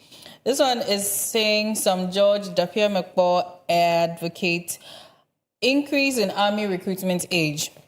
Some Nate George, the Minister of Communication, Digital Innovation and Technology, has demanded that the age limit for joining the Ghanaian military be reviewed. He claims that the existing barrier unjustly excludes competent and physically fit people in their 30s. Travel guide to Ghana, his comments follow the ongoing recruiting drive for the Ghana Armed Forces, which has sparked discussion about the eligibility requirements, especially age limits. On Wednesday, October 8th, that was yesterday, Mr. George wrote on X, previously Twitter, that Ghana has to update its enlisting procedures to take into account the opportunities for citizens who are willing to serve and the changing circumstances. Majority Whip Roxanne Nelson Dapia McBaugh supports Samnati George's call to review Ghana Armed Forces' maximum enlistment age. Dapia McBaugh notes that many party supporters have raised concerns about the current age limit and cites examples of countries following enlistment into one's 30s or beyond, including Benin, Cote d'Ivoire, Togo, Nigeria, and the United States. Both lawmakers argue that expanding the age limit would open opportunities for more Ghanaians to strengthen the Ghana Armed Forces and also serve with experienced and motivated recruits. The debate over the age limits coincides with the military's ongoing recruitment drive, raising concerns about fairness, that is ensuring equal opportunities for all applicants, inclusivity, allowing diverse candidates to join the military, and then modernization, updating the recruitment standards to address changing national security needs. Yes, so this is first of all, what does the world have against the age 30? You get to the age 30 and then it's almost like your life is about to end. So even I want to come in. Before I touch on the main story, what you read, that's the majority chief whip, says that the reason why, to him, they should increase or take off that age limit is because party foot soldiers are not happy. That is one contest I want to look at. It's only about party foot soldiers are not happy. We are looking at Ghana. We are looking at the entire population. So if a particular group are not happy, that is not a yardstick or a basis for a call. Yeah. Other people are calling for the age limits being removed from 27 and 25, of which my point of view, I really agree to such a call, but not on the basis of party footstool. It's on the basis of Ghanaians, because when you take it from this tangent, the communication or the conversation will be political talk. And you know, on genuine basis, yes. but it will be a political talk. I want to, because of this, yesterday I saw another statement from the ranking member for defense on the committee for defense. That is our Honorable Intim Fojo. He made a statement that because NDC wants their average members to enter into the military, that is why they are raising up this cause. Away from this political talk, you get it? So the kind of conversation will now change and to be political. Yeah. But let's take off the political aspect of this conversation. Let's look at its normal point of view, 25 years. From 18 years to 25 years for non-tradesmen and 27 years for tradesmen. Why such age limit? I think as Nana was calling for Parliament to explain the reason why there was that postponement indefinitely, I think the Ghana Armed Forces should also explain to Ghanaians. We need to understand why the age limit for tradesmen is 25 years, 25 years and then 27 years. Why the age limit? I was reading, I would like to come in. I was reading this about it. That is the tradesmen. The reason why they say tradesmen is 27 is because for them after school they undergo some kind of skills. That is the carpentry and all those things. That is why they add a margin of 2 years difference to it. And the non-tradesmen, like some of us who just came out from school without any skill, we are just 25 years. But Nana, I know we have some people who are 30 years who can do more better, who are physically strong, even than those at the age of 18 years, at the age of 25 years. 30 years physically, are they 70? Is 30, 70? 30 is still fit, it's still young. Because if a 30-year-old is to die right now, they say, oh, he was so young, such a bright future ahead of him. But for every other thing, 30 years now becomes an issue. So then let's go back a little bit and find out some of the reasons why maybe they placed them or they placed a particular age limit over there. I'm thinking, and what comes to mind is retirement age for military persons. And what is the retirement age then? They are not under the normal pension system. They are under Cap 30, the Cap 30 pension system, and their pension benefits is based on number of years in service and all that. So, in as much as possible, they want the younger people to be recruited in early, and then that's one reason that I'm looking at. Another reason is that when you come out of school fresh, and then you know you want to join the military, then you quickly go and then you go and join them. You don't use the military as Bikoyewe and Yejuma into Meku military. That's also another angle that they are looking at. And then now, putting these two reasons aside, is it justified enough? Is it justifiable enough to say that the least age, it's even for professionals. Professional, let's say an accountant or a doctor, enlistment into the army, the age limit is 35 years, 30 to 35 years. So these are the different age limits that are being set. Now let's come to the tradesmen. Tradesmen are skilled people in terms of, let's say, mechanics, in terms of, let's say, these are some of the people who have skills at their hands that they don't necessarily come out based on their schools criteria. They are trained mechanics. So they technical and vocational training. Vocational training. So these are the tradesmen. And then their age limit is not less than 18 and not more than 27. So now when you realize that, when you look at the category of mechanics that are very good on their own job or they are good on the job, and you realize that if these are the people 18 to 27, if I should tell you the average age of a mechanic that you think is well experienced and is good at his job, you are going to mention an average age of, let's say, 35, 36. Or 40. So it means that the people that we are enlisting as tradesmen into the military are raw and do not have the requisite experience or skills. Because for some of these jobs, you need to have been working for some time to be able to gather the much needed skill. Now, why is there anything against the number 30? And even not the number 30, I think that it's a fair shout. But as Clement mentioned, the reason behind that shout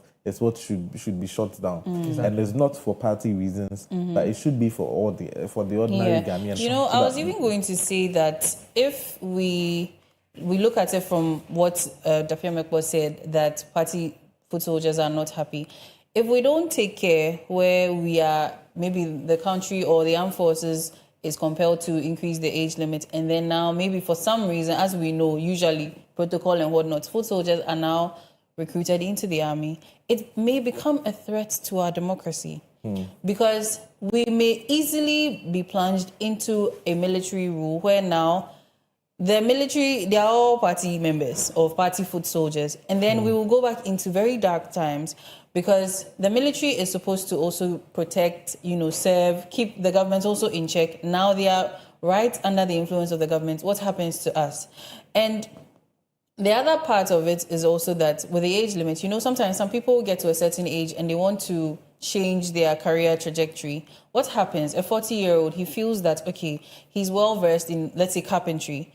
He could become one of the people that could train the younger tradesmen in the military, but he may not have the opportunity because of the age limit, which does not particularly help. So I think that with the recruitment process, after the inputting your details and whatnot, there should be some sort of interview. I think they also do the medicals and whatnot. Let's have these things done. And we know it's tedious, but it is necessary. It's all part of what the recruitment process. Let's get these people to join in and help the nation. Because, when we hear the military or any of the armed forces, a lot of us are not. I remember people even tell me that maybe because of my stature, I'll look good in the military uniform. I said, I cannot survive it. The obstacle courses, I will probably die on there. So a lot of people are not exactly willing, but those who are willing to go into these armed forces, you should be able to tell that, okay, it's out of passion. And like Nanaya said, it shouldn't be an issue of but something, okay, I want to serve, I want to enforce the law and order. These people are definitely people who are passionate. So let's allow them. If you show interest, let's find a way to let them into the military. Don't you think? Exactly. I think that's what we've said. So I would still stand that the Ghana Armed Force need to explain to Ghanaians. We need to understand why we have that kind of age cap for tradesmen and also non-tradesmen. Because if it's just bare like that, as you are saying, Nana made a point that someone complete school, want to do something. Some people didn't start school early. What happens to them? Yes. They complete school at the age of 26, 27. What happens to them? Some people, they want to learn skill training. Maybe they start at the age of 26. They are now 28. Say they don't qualify. Then who qualifies? So we end up getting people who don't have the zeal for the work. We end up getting the young ones who don't have that kind of energy, who don't have that kind of passion, and they just move into it. So I think that we need to let's uncap it, either uncap it or one thing this government has been doing is uncapping. So if it is going to be another way of uncapping, let's bring the basis, the reason why they are going to uncap all this, so that a lot of people will get a chance to move into it. Right. Thank you both so much for joining me in our extended online and print review. Yeah, but before you go, let's talk about the retirement age for the military. You mentioned that. I realized that in my address I didn't mention. I'm just saying it. Okay. So the retirement age for military officers in the Ghana Armed Forces is 30 years after your service. So now, if the age for how do you call it? If the age for retirement in Ghana now is 60, military people are likely to retire before the age of 60 because after 30 years of active service. If a 30-year-old enters by 60, he's ready to retire. Yes, so that is a fair shout. So 30 years after retirement is 30 years after service, is the retirement age. So let's hope that the Ghana Armed Forces will do something about the age requirements and the limits. Again, now I'm signing out for real. This brings us to the end of the online and print review. I did this with Clementia Bankwe and Nanaya Asari. Thank you so much for joining me. And now sports is up next with Benedict Nkitia Kwarting. Do stay tuned.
Welcome back to the Koko Digest Morning Show. And if you're just tuning in, it's time for sports with Benedict Nketiah-Kwarteng. He'll be taking us through the highlights. And also, I'm sure he's very happy since Ghana won the match yesterday, as Nanaya mentioned earlier on the newspaper review. Hi, Benedict. Hello, yeah. Good morning. Good morning. I see you're smiling today. Yes, it's a great day. It's a great day. So, Black Stars were able to calm your heart considering what happened with Barcelona over the weekend. Yes, so Black Stars did the almost impossible. Because going into this game, some people had hopes. Some people didn't have hopes for the national team. But then, of course, we played them in the first leg and then we won them by 4-0. Yes, so going into this, 4-3. So going into this, we were hoping that we were going to score them as well. And then yesterday, yes, we won by 5 goals to 0. That's brilliant. We played at the neutral stadium, but then of course we won when we played against them. Yes. Right. Funny enough, it was our centre backs who scored 2 goals. That is our 2 defenders, the 4 and 5, Jiku and then Salisu. And then, of course, we had a goal from Pate. We had a goal from our very own.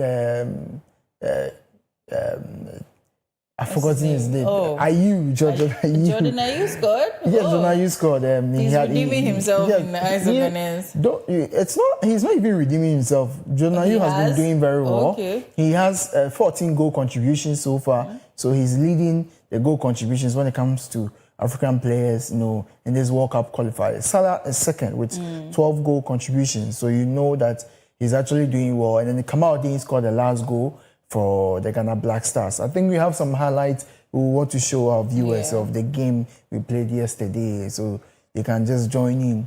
But yesterday was a very wonderful game. We enjoyed the game very well. We were watching and realized that this is the Black Stars we've been watching from years back. We've been craving to see from years back. So viewers, this is the first goal that came, an assist from Kudus. The back post, and there's the opener. Lovely delivery. And Mohamed Salisu grabs his second goal of the qualification campaign. Ghana very much up and running now here in Casablanca.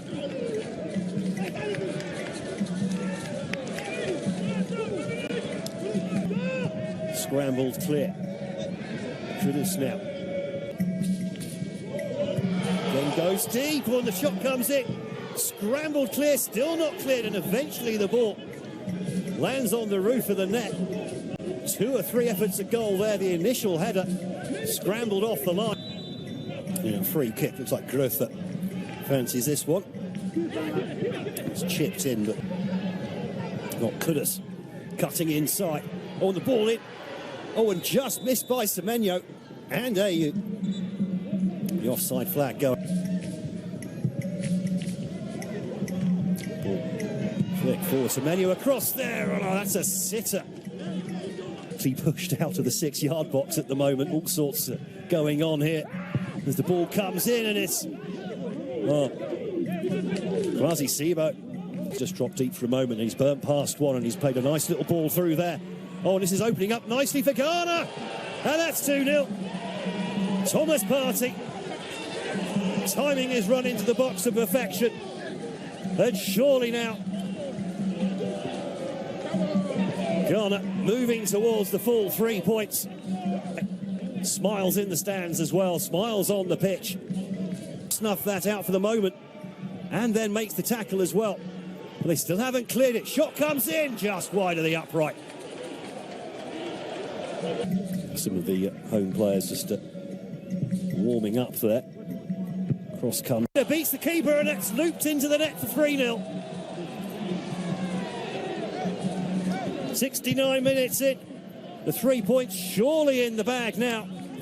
It's Alexander Jiku. Well, that's 2 games in a row the centre-back has scored. African Republic not good enough.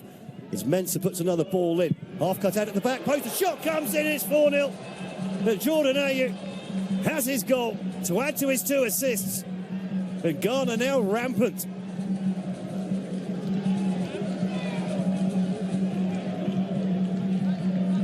Seventh goal of the campaign for the Black Stars captain.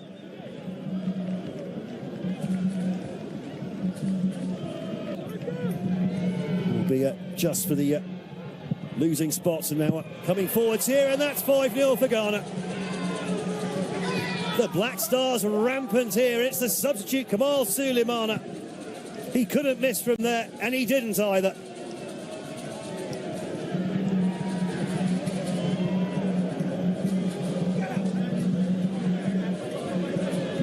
And this really has been a 5-star performance from Ghana. So just as you saw on your screens, and that was the game, last night's game. And of course, so we have Mozambique being second in our group. Mozambique is second, and some people are thinking that Mozambique, is possible for Mozambique to overthrow us at the first position, because we have, Madagascar, sorry viewers, Madagascar, they can overthrow us in the second position. They can overtake us and be the first team, because we have one game outstanding. But then I want to remind viewers that it's just one game at hand. And I mean, yes, even if we lose our game against Comoros and Madagascar wins, they still have to overturn an 8-goal difference, which it's seemingly impossible. I don't think they're going to score 8 goals just like that to overthrow us from first position. So at this point, I think Ghana is qualified. Ghana has qualified. And when you look at the teams that has qualified for the World Cup, the African teams especially, we have Morocco, we have Tunisia, we have Ghana, and we have Egypt. Yes, these 4 teams so far. So far, so good. God willing, today, some of the matches will play. Nigeria, our brothers in the Nigeria, I don't know what is happening to that team. I don't know what is happening to their boys, but we hope for the best for them. I heard they are praying that they can qualify. I don't know how that is possible, because Benin is leading, followed by South Africa with 14 points, and then Nigeria with 11 points. I don't know how they can turn that into their favor, but they have a game tomorrow, and then hopefully something happens for them. But let's move on to our stories for today. So we have the General Secretary, Prosper Harrison-Addo, appointed as FIFA Legal Committee member. So we are moving straight to the Ghana Football Association. Yes, we are talking about Ghana Football, and then we are going to talk about the association itself, and then the members that make up the association. So we have our General Secretary, Prosper Harrison-Addo, being appointed as the FIFA Legal Committee member. So this position is asking for his expertise, his legal expertise. So he's part of the legal team that is going to settle on legal matters. They're going to discuss statutory interpretations on anything that has to do with football legally. They're going to discuss the legal frameworks of FIFA and the governance issues within the Football Association. So this is also a good call in the way for our country, Ghana, because we have our own representative being on board of the FIFA Legal Committee. So anything that has to do with sports, anything that has to do with football, in the legal terms, he's a member of that committee. So we are going to take his input. He's an Esquire, he's a lawyer. So I think that is why he was introduced into this membership, and then he's been appointed to serve as a member. And then let's move on to our next story. Our very own president, the Ghana Football Association president, Keto Edwin Okweku Simon, has been appointed as chairman of FIFA Anti-Racism and then Anti-Discrimination Committee. So our leaders here are gaining positions out there. So that's on your screen. That's what we are witnessing. FIFA President Kate Edwin Simeon Okreku appointed chairman of FIFA Anti-Racism and Anti-Discrimination Committee. So viewers can attest to the fact that for some few months now we've been fighting against racism in football. We've been fighting against discrimination in the sports committee. So Kate Okreku, as the president of Ghana Football Association, of course, the second vice president of CAF, the Confederation of African Football. He's also in the position of serving as the chairman of the Anti-Racism and Anti-Discrimination Committee, where he will be discussing issues to curb racism when it comes to football, African sports, and all that. So we hope for the best for our two leaders out there. We hope that they will merge, they will do well in wherever they find themselves, and of course, they will be the best whatever they are doing. Let's move on to our next story. We have Lai Kingston securing a new coaching job role in Uganda. So our very own Lai Kingston. Yes. The goalkeeper. No, Lai Kingston. That's Richard Kingston. Okay. Yes. So Lai Kingston was a footballer. He was playing the right wing. Yes, the right wing. He was one of our prolific players. Lai Kingston. He was very good, very skillful player during those times. 2008 African Cup of Nations, even the World Cup. He played alongside Stephen Appiah, Asamoah Gyan, Michael Essien. He's part of that group, and he secured a coaching job in Uganda. So he's going to coach the men's youth team in Uganda, where he's going to lead all sports related to the young men, the youth team in Uganda. He used to be the under-17 coach in Ghana here, but then he resigned a few months ago, and then he has secured a new coaching role in Uganda. So we wish him the best. We know he's very good. He's very tactical when it comes to football. He's a very good player when it comes to playing. He comes with experience, so we know that this role is going to help him very well. It's going to equip him. He's going to share his expertise, as he's been able to help the nation, Ghana, where he served us very well. He's also going to help Uganda as wherever he's going. And of course, let's move on to our international story, where we have Cristiano dos Santos Alvaro Ronaldo. He's been named the first football billionaire out there. So by Bloomberg, he's been named the first football billionaire, Cristiano Ronaldo. This is good news for some people. I don't think it's bad news for people, because no matter what is happening, it is still his money. Why should you feel bad about Ronaldo becoming a billionaire? I mean, this is what he's been doing, and he's a very good marketer. He has sold himself out there. He has endorsement deals with very big brands. Nike, for example, he has a deal with them. He has a brand deal with them. So, and he's a businessman as well. So you can tell that this gentleman is investing so much. He's 40 years of age. I don't think people will believe it when he tells them his age, but he's 40 years and he's still playing international football. Hopefully, if Portugal qualifies for the World Cup, which yes, they have, he's going to play. And then he has signed a new deal for his club team, Al Nassr. He signed 2-year deal. So we know he's going to be playing for the next 2 years, which is going to take him beyond 42 years of age. He's going to still be playing. So we don't think the man is going to resign anytime soon. But then, yeah, he's now the first footballer to become a billionaire. $1.4 billion. That is his net worth now. So I think the man is dusted.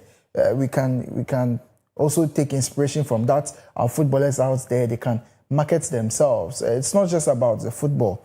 It's about the endorsements deals, how you put yourself out there, how you sell yourself and all that. We wish for him the best, Cristiano Ronaldo. We hope that other players, especially our own, to take inspiration from what he's doing. And then also they'll come out to be one of the best out there when it comes to the sports football. And so yeah, this is it for the sports update segment. Thank you for having me. I think we'll have the business segments next. So thank you, viewers, for watching me. Thank you, Yaira, for hosting me this morning. Yes, and thank you, everyone. Thank you, our technical team. Next is the business segment. Okay, so before the business segment comes, we're going to have the birthday segment. So we'll be reading the birthday wishes that have been sent by our cherished viewers. Okay. I heard today was your birthday.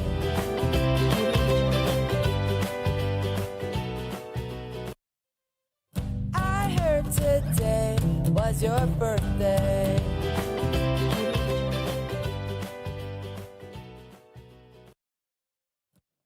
Yes, so it's time for the birthday segment, and a few birthdays have been shared with us. So let's get into the birthdays. So this first one says, "Happy birthday, Eva. May your day be as bright and beautiful as you are. Wishing you a year filled with love, laughter, and adventure." And this is from Mimi. Happy birthday, Eva. The next one, Benedict. Happy birthday, Priscilla. I'm so grateful for your life. May this new year of your life be filled with love, laughter, and endless blessings, and everything your heart desires. Keep shining and being the amazing person you are. Cheers to many, many years of friendship, success, and unforgettable memories. From Mimi. All right, and then the last one is, "Happy birthday, wonderful Billy, a woman with different names. God bless you with strength, peace, and fulfillment of heart's desire. Your passion is amazing, and we really acknowledge you in the team of Impact Theatre." This is from Impact Theatre, and that's all we have for today on the birthday segment. Yes, if you have any loved ones whose birthdays are coming up, maybe just past a few days ago, you can share with us, and we will do well to wish them here, show some love as always. Next is the business segment, and we'll be right back.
Good morning, welcome back to the Business Update segment. I am Clement Yabankwe, and on to today's story, the Bank of Ghana is set to inject $1.15 billion US into the foreign exchange market this October.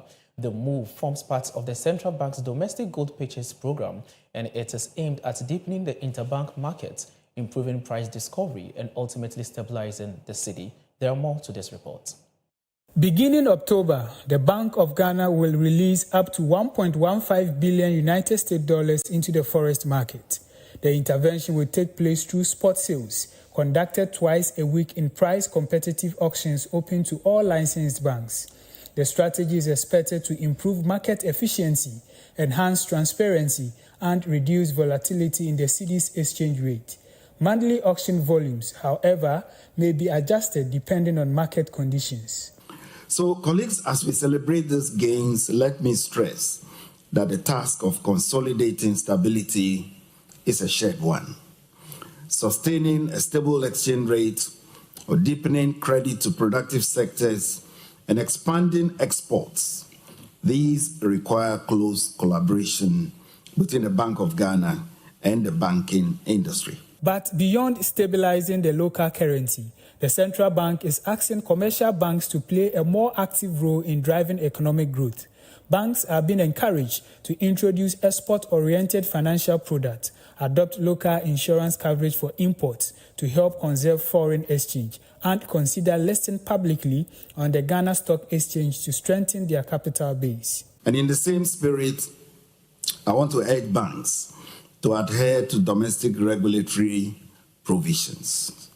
I want to emphasize that please adhere to our regulatory provisions. Now, a number of areas to emphasize: the use of local insurance companies for import coverage. That's one issue that has come up strongly to help reduce foreign exchange leakages and build local liquidity. We also expect banks to take active steps toward public listing. The domestic gold purchase program, which was launched to use locally mined gold to build reserves, remains central to the Bank of Ghana's strategy. Officials believe it is a sustainable approach to reducing Ghana's reliance on foreign currencies while promoting long-term stability in the exchange rate. In addition, the central bank is urging banks to expand lending to small and medium-sized enterprises and the agribusiness sector, particularly by reducing lending rates. The Bank of Ghana believes that supporting these sectors will not only boost job creation, but also drive sustainable economic growth. On the monetary policy decision and the outlook itself, on the back of this progress and in order to support the disinflation process while nurturing growth, the MPC voted to lower the policy rate by 350 basis points to 21.5%. This is the third rate cut in 2025, and this reflects confidence that inflation will remain within the medium-term target band of 8 plus and minus 2% by the end of the fourth quarter. We are mindful, however, of potential risks going forward. And you're talking about risks including global oil price volatility. There are risks to do with possible tariff adjustments. And then there are other risks that we have to consider, such as any uptick in the rate of, in the movements of the cedi. But we stand ready to act decisively, whatever happens, to safeguard stability. The easing in policy rates has already started to transmit through the financial system, and we are seeing signs of that. Treasury bill rates have declined from 13.4% in July to 10.3% in August. And average lending rates are down from 26.6% to 24.2%. We expect further improvement as banks realign their pricing models. On this very news, we'll be speaking with Mr. Nelson Kujo-Kwaboji, who is the head of finance for Meban Capital, and he will be giving us more explanation to this very story that we read. It's all about Bank of Ghana injecting 1.15 billion into the FX market. What do Bank of Ghana seek to gain? Good morning, sir. Welcome to the Business Update segment. Good morning, my brother, and thanks for having me once again. We are so grateful. You're always welcome, sir. We would like to first take your thoughts on this. How did the finance let me put it, how did the banking community and also the finance analysts receive this information?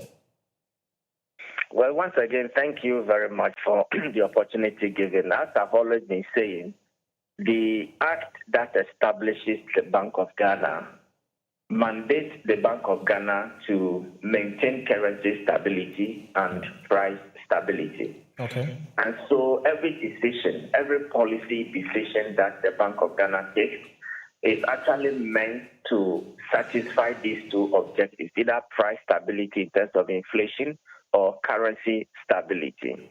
Now, we have seen that since the beginning of the year, the Bank of Ghana has brought on board a lot of directives regarding how they intend to manage the stability of the Ghanaian cedi.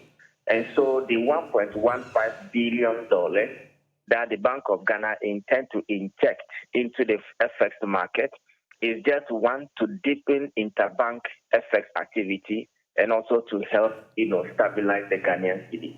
So basically, the objective is just meant to give strength, to give muscle, and to maintain the stability of the Ghanaian cedi.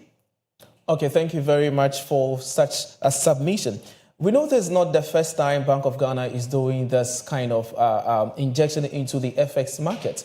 For the first quarter of this year, an amount of roughly $1.4 billion United States dollars was injected into the FX market. And this time around, we are going to witness $1.15 billion United States dollars.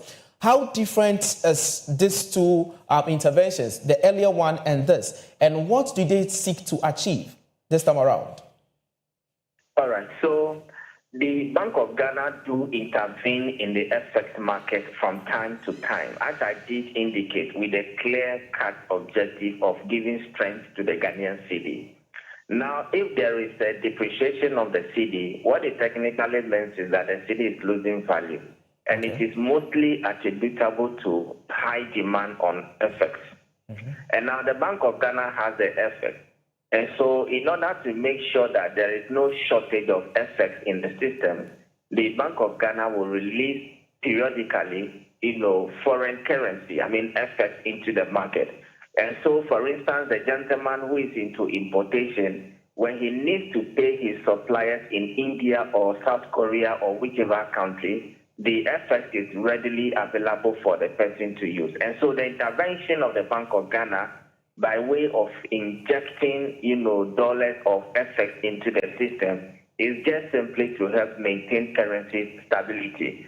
Because when your cedi is depreciating, what it means is that it affects every aspect of the economy. It affects our external debt. Our external debt goes up. It affects import prices of goods that have been imported into the country, and it makes life generally very expensive. And so periodically, Bank of Ghana do intervene in the market by releasing FX to meet the demand of those who actually need them. The thing is that these are short-term measures. You realize that the 1.1 billion, dollars is just for a month. Okay. It's not for 3 months. It's not for the whole year. It's just for a month. And so that is the projection they have made that, if we inject $1.1 billion into the system, we can satisfy those who actually need the dollars. And don't forget that we are getting closer to Christmas. Yeah. People will need dollars to start paying their suppliers outside the country in order to import towards Christmas. Okay. And so the $1.1 billion is simply meant to meet the demand of those importers so that our city will not depreciate even as we are getting to the end of the year. Okay, let's take a look at the international reserve of the country. On this note, that someone would ask that is it not going to affect or deplete the international reserve of the country? Because from earlier reports, we realized that our gross international reserve is around 4 to 5 months import cover. And if Bank of Ghana is going to this international reserve to inject an amount of $1.15 billion United States dollars into the FX market, what is the effect on our reserve as a country? Well, it may not have any significant effect because per the release by the Bank of Ghana, our total gross international reserve is at $10.7 billion. Yeah. And that actually represents about 4.5 months of import cover. Ghana continues to export gold. We continue to export cocoa. We continue to export crude. And to the extent that we are exporting those traditional exports and we are earning forex into the country, coupled with remittances from abroad, I don't think the $1.1 billion can affect our reserve position. Don't forget that when we say reserve, we are not only referring to foreign currency. Okay. Gold also forms part of our reserve. The special drawing right of the IMF forms part of our reserve. Remittances that we receive from abroad also form part of our reserve. So the $1.1 billion will not affect the reserve in any way. And it is needed because as I said, we are getting closer to Christmas and people need forex to actually import into the country. So that is what the Bank of Ghana intends to achieve. Okay, thank you very much. Let's now look at what should ordinary Ghanaian expect after this amount of money is being injected into the country? What should importers expect? How are you going to see the reflection, or what is the impact of this on the life of ordinary Ghanaian? Well, what the impact is that we expect our currency to stabilize. Okay. We expect our currency to stabilize so that when importers are bringing things into the country, it will not be expensive. And once we are enjoying the stability of our currency, it reflects in every aspect of our life. So we expect the stability of the Ghanaian city to affect households, to affect businesses, most especially importers, and to affect the economy in general. Okay. Before I let you go, I have this last one for you.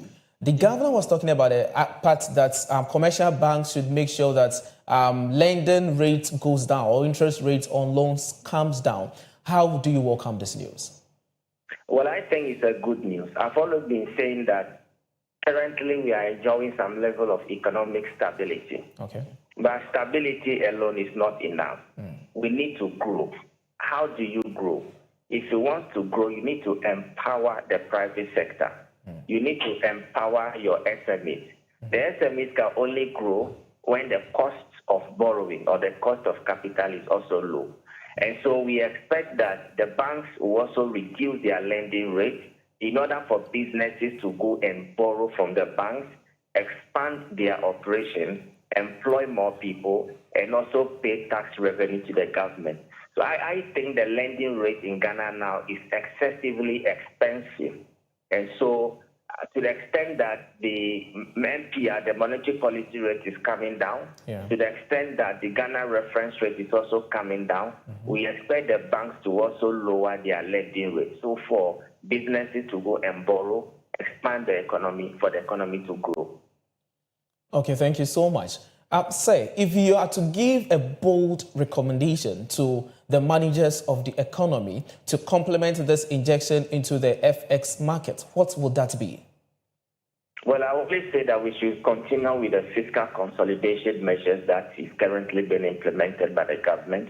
We should be prudent with our expenditure. We should mobilize more domestic revenue, and we must also make sure that we fill all the leakages that are there in terms of revenue mobilization. Then again, in terms of expenditure, we control expenditure so that we can inject money into priority sectors of the economy. We should try as much as possible to avoid the wastage that we have experienced in the system for some time now. When we are able to do this, then we can create the enough fiscal space in order to, allocate the scarce resources to other sectors in order for the economy to grow. And so we should just continue on the path that we are on now: fiscal consolidation, prudent expenditure control, and tight monetary policy stance. Thank you so much for your time, Mr. Nelson Kujo Kwaboji, who is the head of finance for Meban Capital. We are so grateful for your input this morning. Before you go, your last words to viewers. Well, I want to thank you once again for always having me. My last word to viewers is that inflation is coming down, and so this is the time to do your investment. And so if anybody is considering doing investment, they should consider Meban Capital, because we are one of the best in the industry.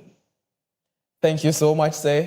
Thank you. We would have you in studios to discuss issues on business-related matters more further. We are so grateful for your time always.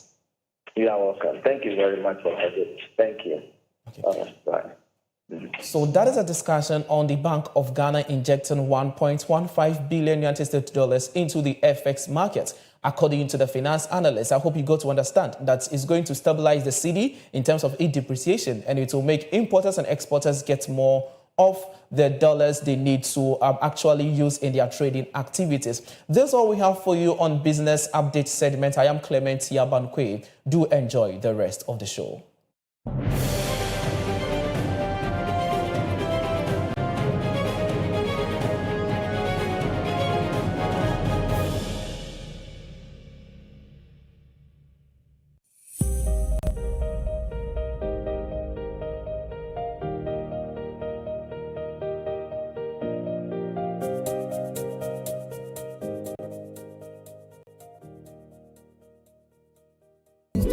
You're welcome back to the Koko Digest Morning Show. And if you're just tuning in, this is a special edition of the Lifestyle segment. As we are in the month of October, it's Pink October, and we are all about breast cancer awareness. And today we are cooking for wellness. That is why I am all dressed up, ready to, prepare something with my guest here. She's in the person of Miss Bridget Nelson, and she's going to be taking us through some cooking for wellness tips. And we're going to be preparing a salad and chicken wrap as well as shawarma. So we're going to be learning the difference. So let's get right into it. Hello, good morning. Hi, good morning. Thank you so much for joining us and for this very beautiful setup. Oh, thank you so much for having me as well. I'm honored to be on your show. We're also honored to have you. So you're the CEO of Fine Dine Cuisine inside La Paz. And I want to just ask a little bit about your restaurant. How did it come about? What was the inspiration? And how long has it been in, operation? Okay, so Fine Dine Cuisine, I would say, I took my inspiration from my grandmother. My grandmother, if there is no way to buy if there is always food at home. So I would say she is my inspiration. Yes. Okay. And then I don't really see myself as a corporate person. Okay. Though I have all the means to be in the corporate, but I realize so I had to shift from the corporate side. It's my calling. And yeah, Clock TV, technical crew, they almost pay because almost a journey no pay. And oh my God. I mean, today you're here to help us with something healthy. So yes, cooking for wellness. No, what exactly comes to mind when we say cooking for wellness? Okay, so I would say, you are what you eat. Okay, and then so if somebody should see you or maybe to me instantly and tell you the kind of foods you eat, whether you would eat more of veggies, and I say you are a healthy eater, and I say these are junk foods, Even for your skin, glow crampa, your skin. The ladies, I hope you are listening. your shape, your everything, everything. It's our advice say more of veggies, fruits, fresh in Gianino. Yes, it goes a long way for your health. And as I say, and the chemicals in it also. Oh, I think so. Who did they now we didn't hear preko? Yes. Send a bear. Obetumi atwe ho afi in yare bi mu. Yes. Okay, okay. In TCCA, we are going to do a salad, right? So yes. Can you tell us a little bit about, say, what country and say, oh, we should eat more fruits and vegetables. But I want to say, Ghana for when we hear salad, such that salad, no, there's no nutritional benefit. The salad we are coming to make is healthy. Okay. So what are some of the things that will go into our healthy salad today? Okay, for me, no say vegetables no be any de ope. Obi oha onpe cucumbers, obi oha onpe carrots, so obi onpe lettuce, obi prefer cabbage to lettuce, obi prefer lettuce to cabbage. Me personally, I don't really like cabbage. Okay. Into ye dear no, you see lettuce. We have our beetroots. Yes. We have our carrots. Yeah, onions, kakra. Yeah, tomato fresh. Maybe I fresh, but yes. Yeah, fresh pa. And we have your avocado and your potato. When you say salad, obi to me this salad to say a full meal. You can actually eat salad as a full meal. Oh, here so beto brodo. Ten now they are shame. Technical for now they are shame. It's no penisana. Unya o chicken kakra na unya o avocado any a friend is saying o potato na you go along with because I know them home. Okay. But what me say na salad no vegetable be any use to say so they make no obiane preference. Okay. Yes. It's individual preference. This is that make obi on cabbage. Obet me salad you can mix lettuce with a cabbage. Yes. And make it, okay. And make it, yes. Obi oho, Becca say on carrots. Or person take carrots out of the salad. Obi to me replace it with something else. Ebi mu ya salad, omo fa beetroots anything. Yeah. And no say they are person no. Yes. To say we are cooking for wellness and one say we are trying to prevent, illnesses and the rest. Obi Becca saying, sir, ketchup and mayonnaise, salad cream, vinaigrette, then it's not healthy. What would you say to something like that? Say, can we add that to our meals? Well, you can, but to say quantity no, and I say poach the other back no. So open a such a the we should be bregu, and also no, it's not healthy. Okay. But yeah, the health aspect of it, and I say healthy salad no. Maybe a kakrebi in moderation, kakra, what I say. Send a bear, your salad no, a bear, we pay it. Say they are a pen no. In salad no. Is it necessary to say a day nam so become? Oh, say there, as I said earlier on, no, if you want to stop someone a full meal, I'll be the day I'll be me. Now on the baby food for beer, and now for sharing can yes, because chicken and Mr. Salad necessary no.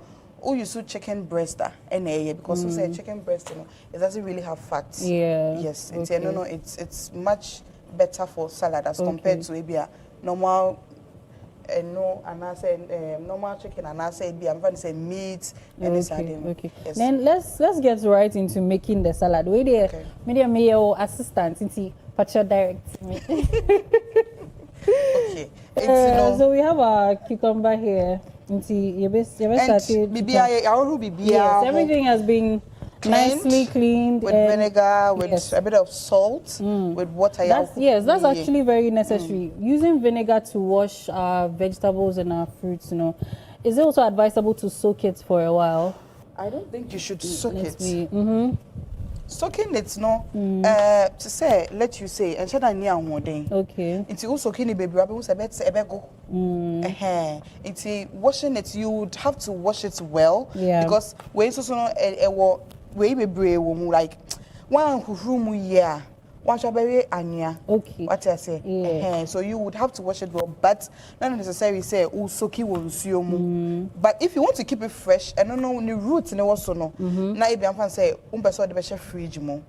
So and then the roots in the also no so kakwe gubo mu. Now the esisimu with the roots and everything. Now the esisimu. How long does it stay alive? Because let's use the yana, it doesn't really it does.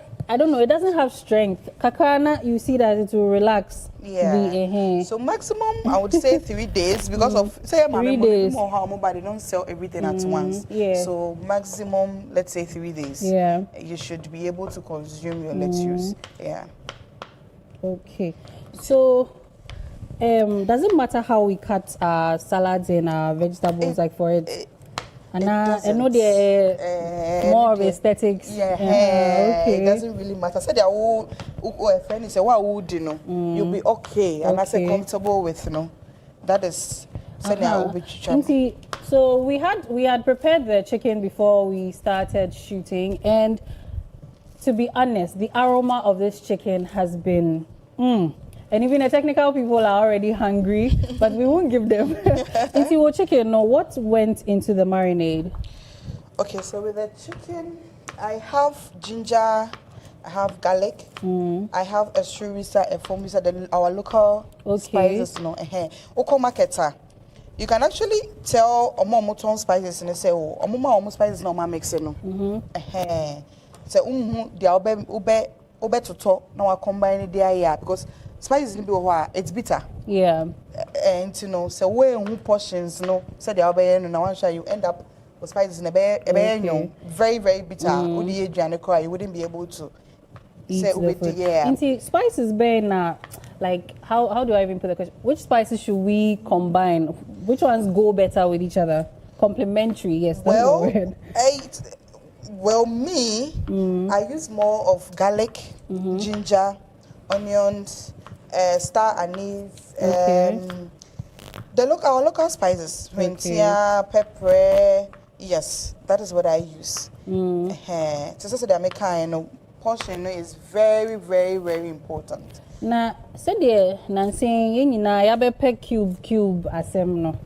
What would you also say about cube? What would you advise, especially with this seasoning powders and whatnot? What would you also advise us with that? Your knowledge in culinary, practices. Well, at this point, maybe I drew any generation where even without cube campus, you end up a bit to catch us with you and any day because you're used to the cube, the But gone are the days, and I am a memo. All they were using was the ginger, garlic, and then the onions for as almost spices. So I say. But you can use actually because. So can you use a cube? Can you sprinkle a little in your salad? Because there are certain food content creators are the kind of things they've been creating online. And I think our advice say, you see Cuba, it should be in a Giannia own. Okay, something that will go on fire. Yes, something that's supposed to be on fire or something that is on fire. You are not supposed to use it to say, Koko the cube. Cube is not supposed to be taken and as a consume raw. It is not healthy. I don't see any health benefits. Be a woman, but see, I know my deno and intina used to. I into mean jai, but.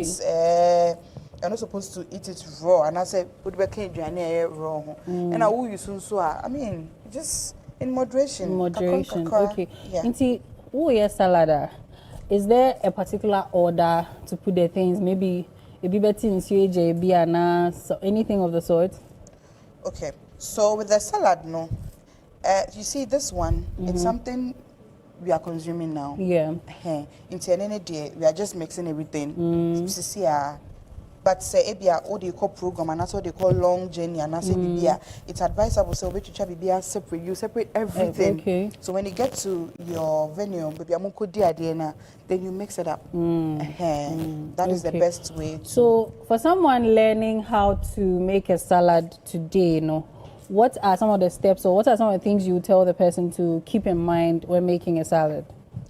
First, you would need to wash your vegetables very well, either with salt and also vinegar, very well, because some of the vegetables, if farmers no more harvest here, but with a drone and chemicals in the goose, so now it doesn't really take like days and I say weeks. Into the one chemicals in the bit so you really need to wash it very well.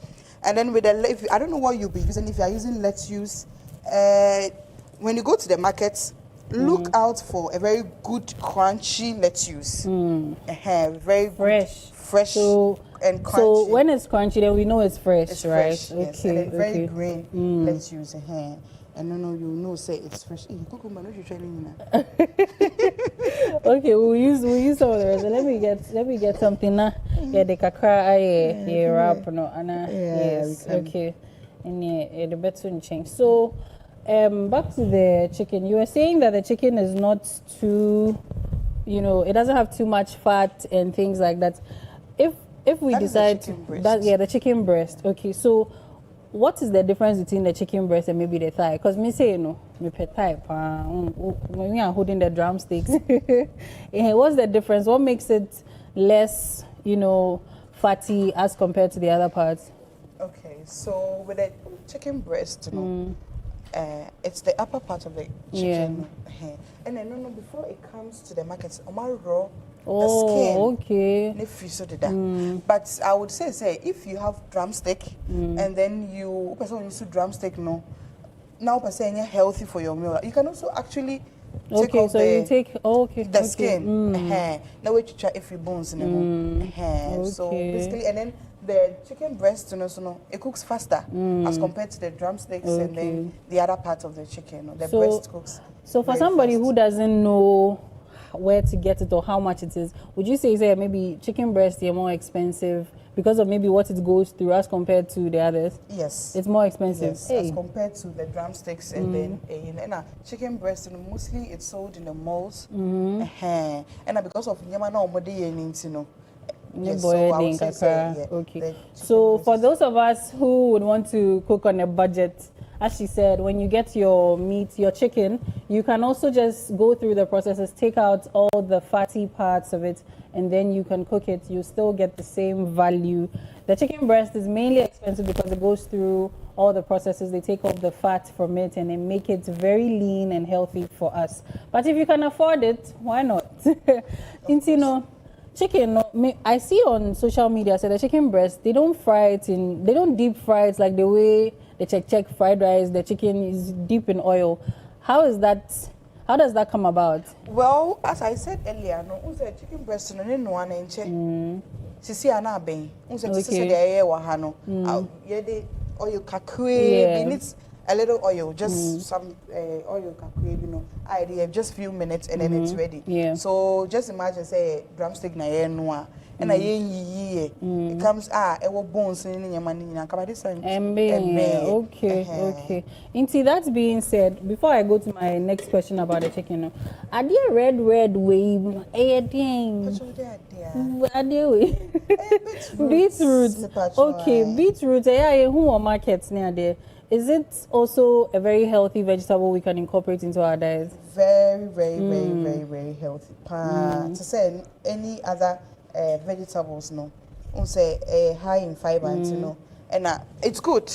It's really good. See, beetroots you can go for the drinks. Okay. Yes, and go for the Mimi say beetroots, me the jollof. Hey, jollof. Me pachon. Inti say a makala ni biya. A makala so you fine. Say the way you see, me say food color I prefer using the beetroot and for the beetroot so there so it is so when you use the beetroot in the car you would need little or no Maggi cube crumble because okay so you heard right from our cook here. You can use beetroot too for your jollof. It will help with the color, it will help with the flavor and the sweetness of the, the taste. So you're adding onion to your salad. Yes, ma'am. why? Because some of us we don't. So if you don't like raw onions, can you decide to take it out? Of course. Okay. Yeah, okay. salad it's everything is optional. Everything depends on you. Say they are open, vegetables are open on farm. That is what you use. Yes. And so yeah, they are banning there. Yeah, the baker on Now tomatoes ne because him say tomatoes are tight things you them. Because didn't see and it's not. You use tomato beer and now there's a specific type and texture. Well, not necessarily say, but tomatoes now say okay. Tomatoes softer. No, it wouldn't give you that crunchiness now. Salad mono, and then no crown no be no. Okay, so coming back to cooking again, so we are making it. We are not going to put it on fire. A back cooking now. I say chin it being so we steam it being so boiling. Now, which ones do you think are more healthy for us to, start using? Well, it's far better than say oil, and it doesn't insist too much. So it's better the obenwa. And our person so say air fryer so able. So only because the pepper and then you don't really air fryer 300 350 you should get something you can actually now air fryer no and also so you gum no and now be pity the tilapia no no, you would just need something small. It's also a sauce. This is the sauce. Just small oil and then a fine. Okay. You don't need to deep fry it. Maybe chicken breast now. Can I deep fry it? Oh, had a little accident here. So let me get you tissue. Yeah, these happen. It's kitchen, so it happens. Kitchen, yeah. It happens. Chicken breast, no. Can we deep fry it too? Is it even necessary or healthy? It's not. It's not necessary. It's actually. I'm here to see Obia Ochi, unless I think once. And then they coat it with bread crumbs. I was even going to ask you, is it healthy? I don't think it's healthy. Okay, well, it depends on what you are using it for, and then what you are. Yeah. But even the salad, it's not necessary. Just do it how we've done ours. Okay. And then now Ghana for me, who's a mupe kusiapa? Any kusia fry a salad? Is there a major reason? I don't think so. We are Ghanaians, so what do you expect? Okay. So there's no major reason. No, but I remember one me. Who's the sister that make kind say? Who's a salad need obey you. Salad need obey obedi. Yeah. It's in the opposite on fine. Any the opposite on fan kahono. Anyhow you want to say obedi no. That is the most important thing. So be or with management and I say opposite on lose weight. No, here I am pie. So with this, when you put it on the kahon, you have your egg, you have chicken kakra. I mean you're good to go. You don't even need the banku. You don't obey me. And then technical guys, you don't need a banku. It will go a very long way, pa. Okay, so potato na the kahono. Any eggs? Would you say it's a way to balance the salad? Say salad no, the vegetables will give you the vitamins. Your friend say egg never mind protein, and then the potato will be the source of carbohydrates. Is it something like that? Kind of. Yes. Okay. Balanced diets. And one Inti me person me suntia me di way be 30 days I'll be able to fit in my. You should be, but you should be. But and also no. As a friend is saying, say, "Oh, person won't lose weight now. Chicken is saying no wash any kakra." Yeah. But what you say? Chicken no man need be brave. We put chicken way ni ana wasa salad fit way. Ade o bo me kutiana. Oh, okay. So everything should be in moderation. Okay. So now, as me say, I'm a corporate worker. I'm a meal prepper now.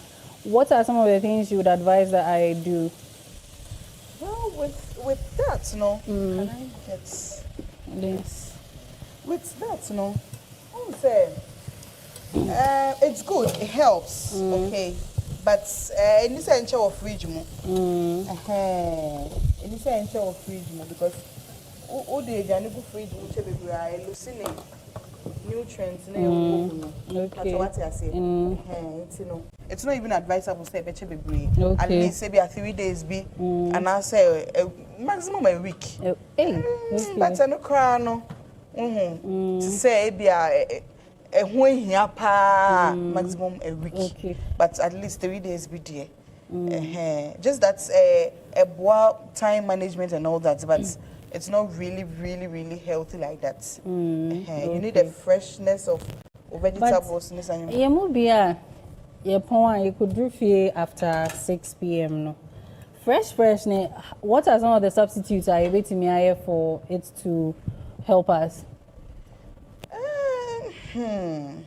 And economists, the fridge na. And also I can be about lettuce, you know.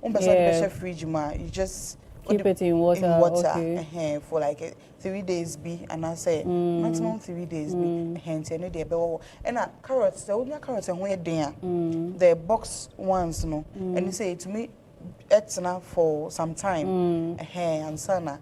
I best have to say and I say actually there are so many vegetables be and bad easily sir. It can stay one fan chef fridge move for a couple of days before it goes bad. Is it necessary to put all these vegetables in the fridge? And there are other ways to keep it, like you're saying with the lettuce, say you bet me they are for at least for 3 days. Maybe it's a carrot, say, if I don't want to put it in the fridge, what else can I do to keep it, preserved? Well, with a salad, probably you need a place you let's say order to and say it will take a couple of days. Okay. Because your markets women say when they bring the carrots now, it takes time for them to sell. So obviously you can keep it for number of days, but it will be bad. Yes. Okay. Now avocado no. Is there a specific type to put in your salad? Is it the payanku or the normal kind of avocado? Okay. Avocado is actually out of season. The way I make bread and Koko digest. It's out. It's okay. But hallelujah. No. I've seen, abroad, guacamole near there. This one, do you also mash it or you can just, chop it or slice it up into you can. Or it's also preference? Yes. But me say, me chicha, a good plate more. I mean, in I'll just put a little bit of salt and then. As you've mentioned the salt, okay, tilapia is ready. Okay, so we'll get to the tilapia later. Now, salt, one Ghana for Dodoana Yepe. Intino, would you advise that we can add salt to our salad or something? Oh, just with the salad, when you're able to wash it with the salt, okay. Because when you wash your vegetables in salt water, obviously a big kakwabe so you wouldn't need it. Yeah. Now, some other people also put lemon juice in the salads. Oh, yes. Is there a specific kind of salad that requires the lemon juice, or even this one we can add lemon juice? You can, but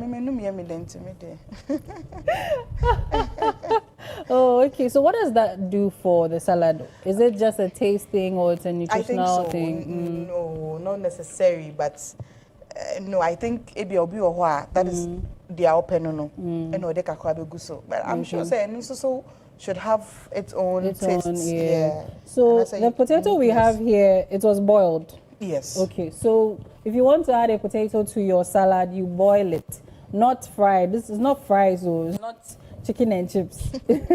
It's to be boiled so that you can have the healthier way of eating it much better, right? Yeah.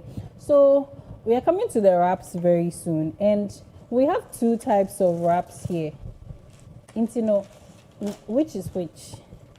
Okay, so with the wrap, this one, the tortilla wrap, and then say chicken wrap. Okay. Mostly that is what they use for. And when I am shawarma. Okay, so this is for the shawarma. This one, this is slightly thicker. Yes, okay. This one is more or less like as a bread. Bread. Yes, the tastes. Okay, and then this one, this is the slightly thinner one that's used for the wraps. The ones you can do at home. So let's take notes. This is the two. They are very different. Yes. So we can also. So if I'm going to buy the one for the wrap, what do I say in the market? And I'm here to meet me with you.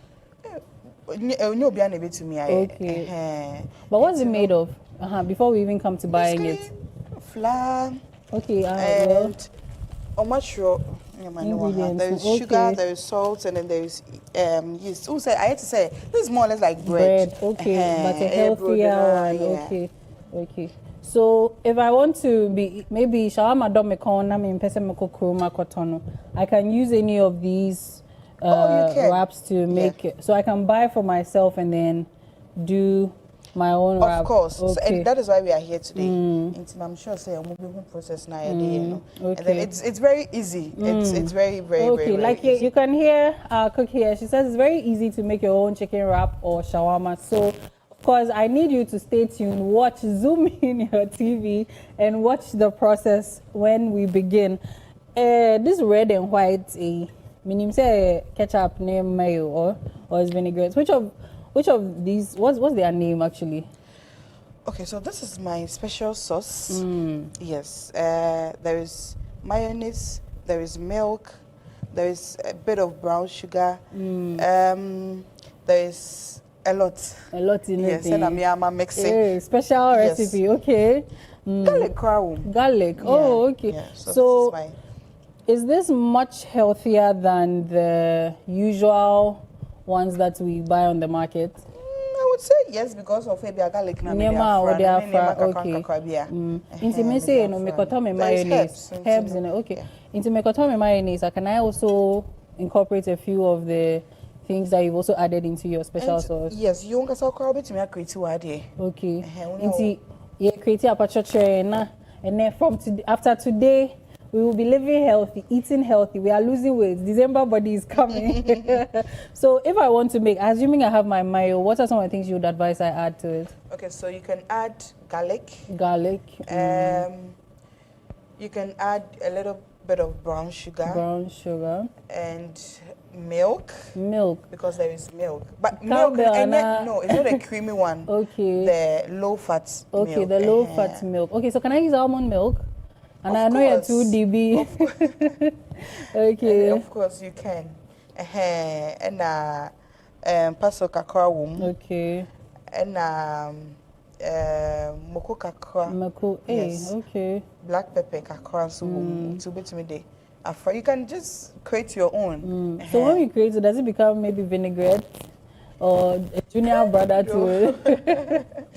Right. So what about the ketchup? I want to call it. Oh, but when the normal ketchup. Market this one, I don't really have any special idea for it now. So as one person, to send me better salad ni be dinner, how many eggs should I put on my own? Depending on how full you want to be, and then depending on say the other year. Maybe you just want to eat salad because you want to eat salad. And I say be a person who lose weight there. No person on me. Maybe that is your whole lunch, and I say your whole breakfast. That you can just add like two eggs, and then depending on the quantity of the salad.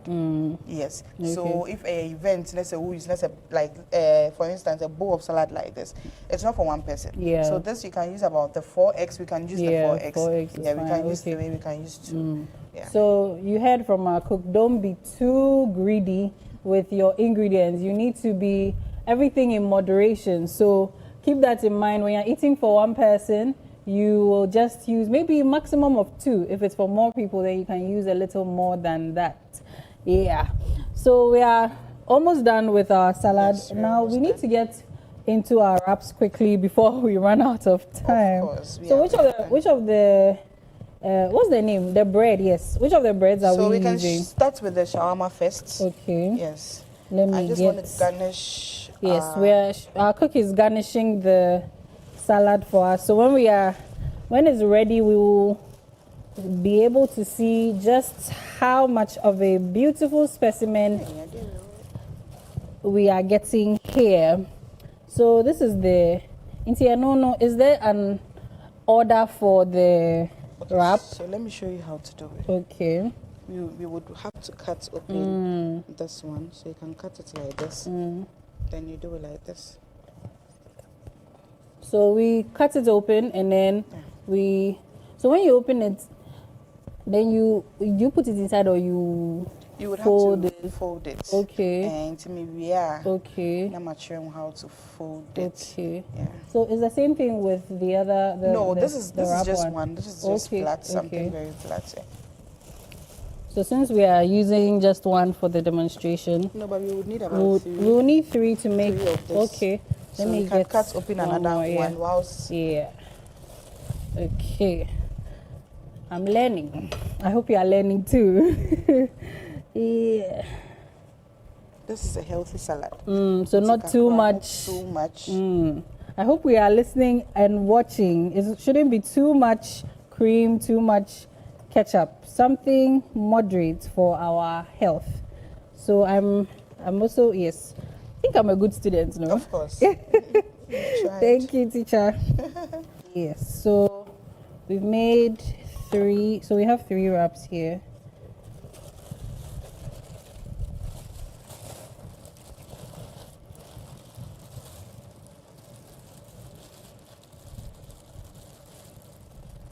So this is a quick reminder to send in your comments, your questions about cooking for wellness, eating for wellness as well.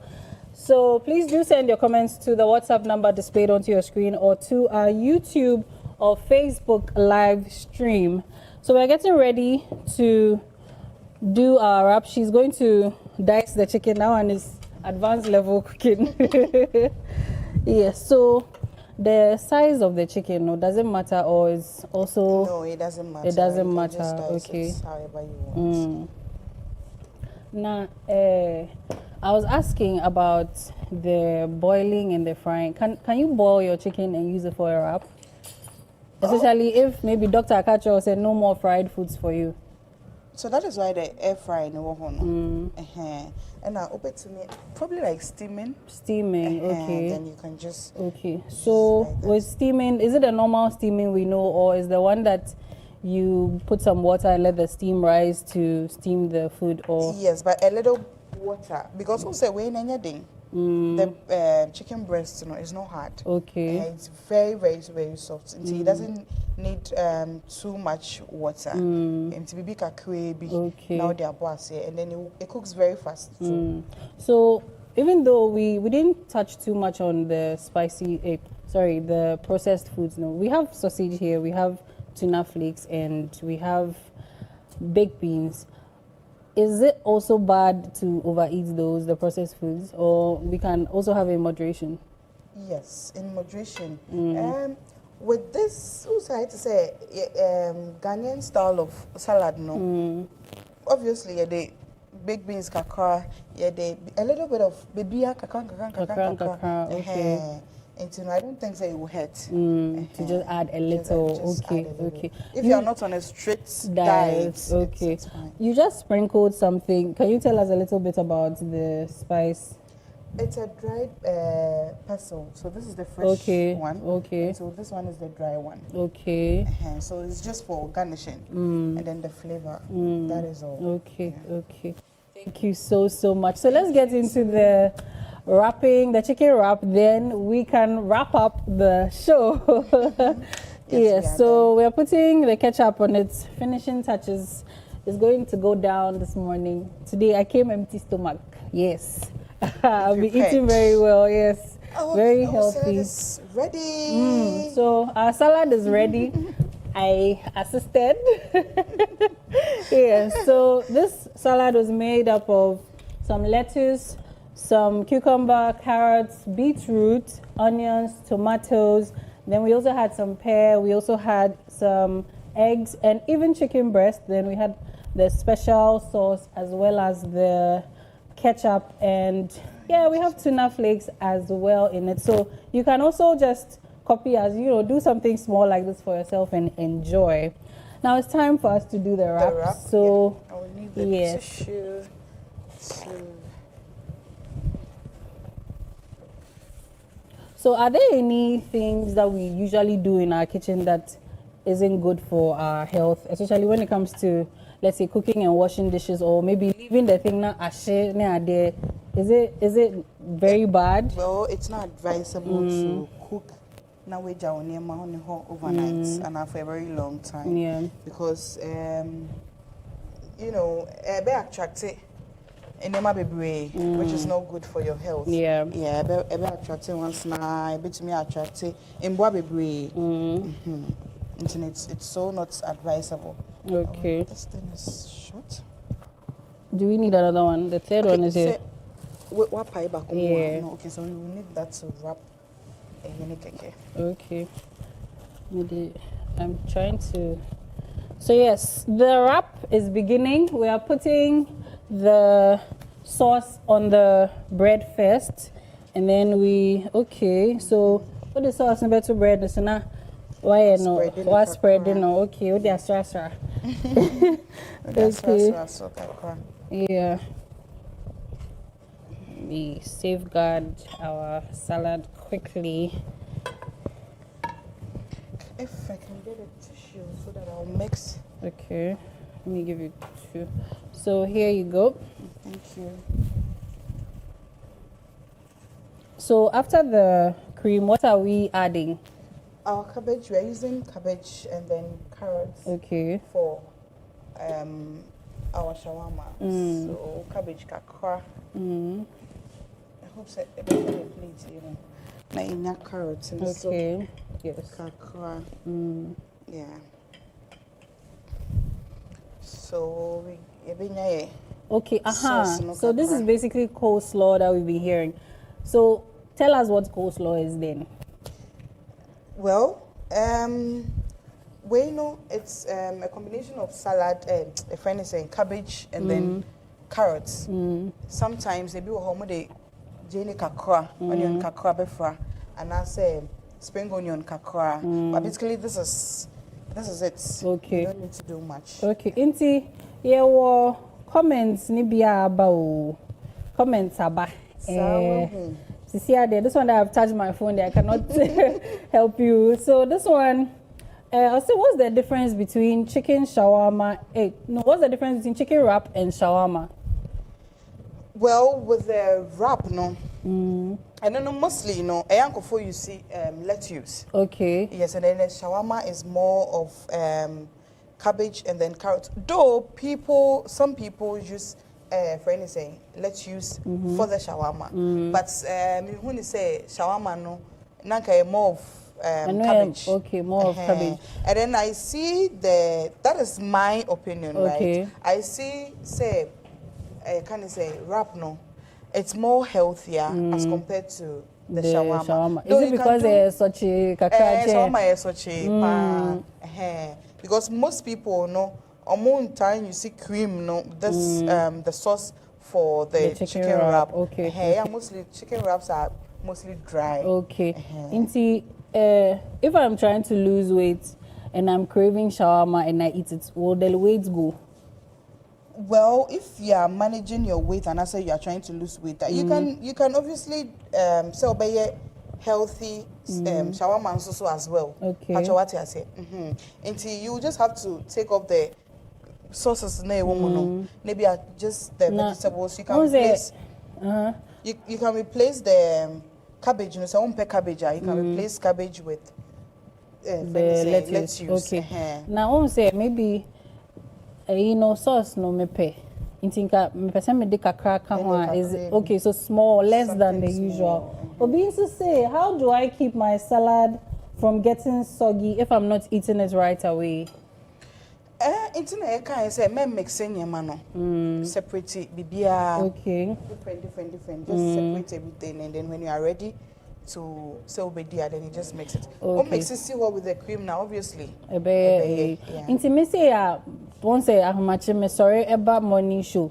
Inti say me so maybe this salad. Does it mean I have to carry maybe 5 different bowls because I have 5 different ingredients? No, say a layer. Okay. So you can lettuce then a better you have to take away the tomatoes in the man okay.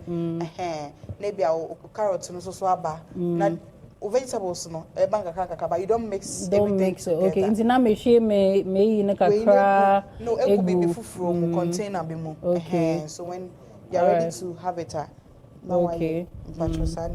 Okay. Inti Obinsi say we are done so in Newtown. Or say I would like to know if it's appropriate to add vinegar to your salad mix. Well, maybe they wash it, but I see people add if there's a vinegar and I said lemon juice to it Okay. Your time may ask. Inti, let's go straight into the wrap and the things. Inti, me who say with the cream, any the cabbage and the carrots, and then you put some sausage inside, and then the chicken. So what's next? So we can add egg. Hey, and yeah, just shawarma there. A heavy pan. Now, into chicken wrap, so because of time now, can we also maybe be doing it simultaneous? And also, you'll be trying to say, okay, no, you said we just wrap it. Into no, what do we add? And no, so vegetables, no. Yeah, lettuce, no. Yeah, lettuce, no. So today we'll do. I think there's lettuce in the fridge. Okay, let me get lettuce from the fridge quickly.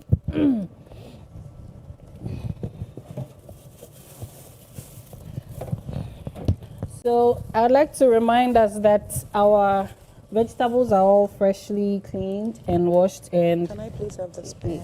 The spare one, the last one. Hey, wrapping one tray. Oh, into pacho. Okay, maybe just walk us through it verbally.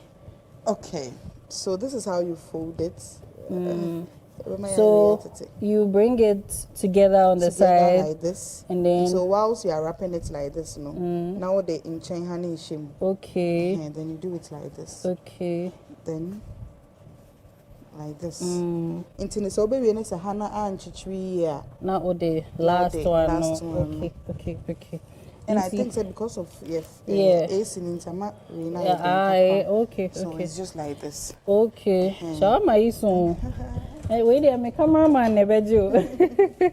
Now, let's use nema chicken wrap. No, do you need to also add a specific quantity or wow preference? Wow preference. Okay. So they are open on channel, so you can just do it like this. So in a vertical. Let's use this. Okay. Let me get. Yes. Now, me who say, yeah, I'm gonna do just so. And here we are. Okay. Put it on fire. Okay. So wait, the quantity of the lettuce is okay? Yes, please. Okay. All right, let me quickly get this back in the fridge.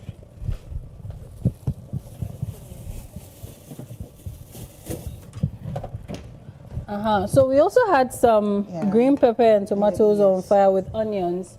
And so we are going to be putting that in our wrap as well. So I hope we are paying close attention to what's going on here. Into green pepper, no. And no nenka shawarma no. Is that also part of? So mostly no, yeah, not chicken wrap na yede. We know that is my recipe. Okay. I use this for the chicken wrap. So you will see the difference between the chicken wrap and then the shawarma. Okay. So I use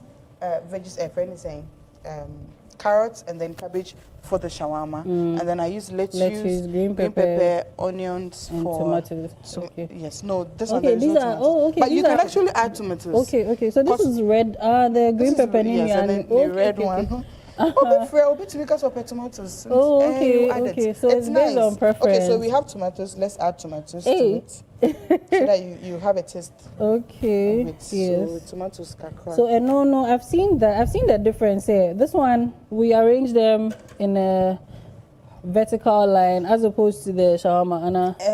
No, start a person on wrapping no.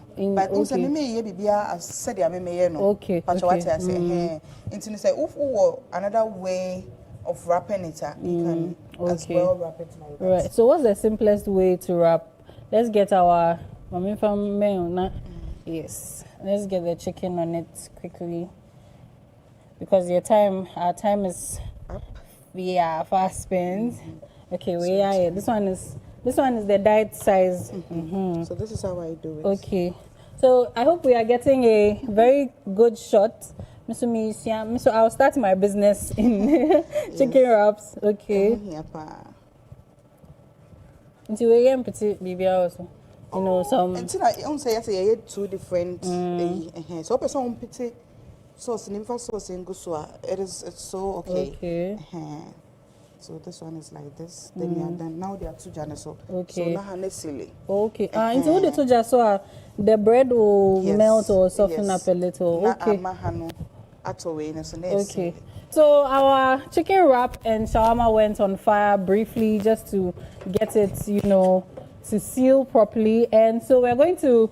What are we going to do next? You are the cook. So this is the shawarma is ready. The wrap too is ready, and then we have salad here. Yes. We'll be having somebody taste. Who should I select in this team? Okay, Dan. So you can join us up here on set to taste the salad. So let's dish a little for him, and then you. Thank you. He says this place smells nice. Thank you. Please, the technical guys, they are watching you. It's what's in the I'm sure. My team, no. Yes, so me more cream cocoa, and I say you want it there. Okay, baby. But your jewel be so much. But your men soon share me. It's enough for everybody. So my team, it is enough for everybody. So yes, please try our Koko Digest special wellness salad and give us your review. Those at home can't be here. So let's get into cutting the shawarma as in this salad me. So how is it?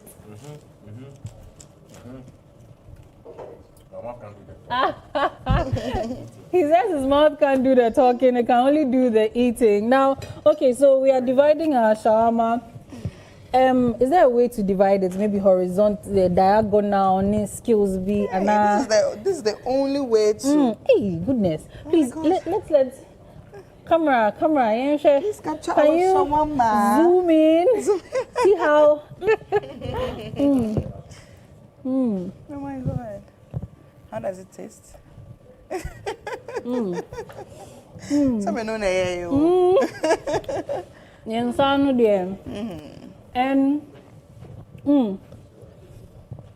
this brings us to the end of the lifestyle segment. As always, my name is Yaira Uno, and we hope to see you soon, bright and early, next Tuesday.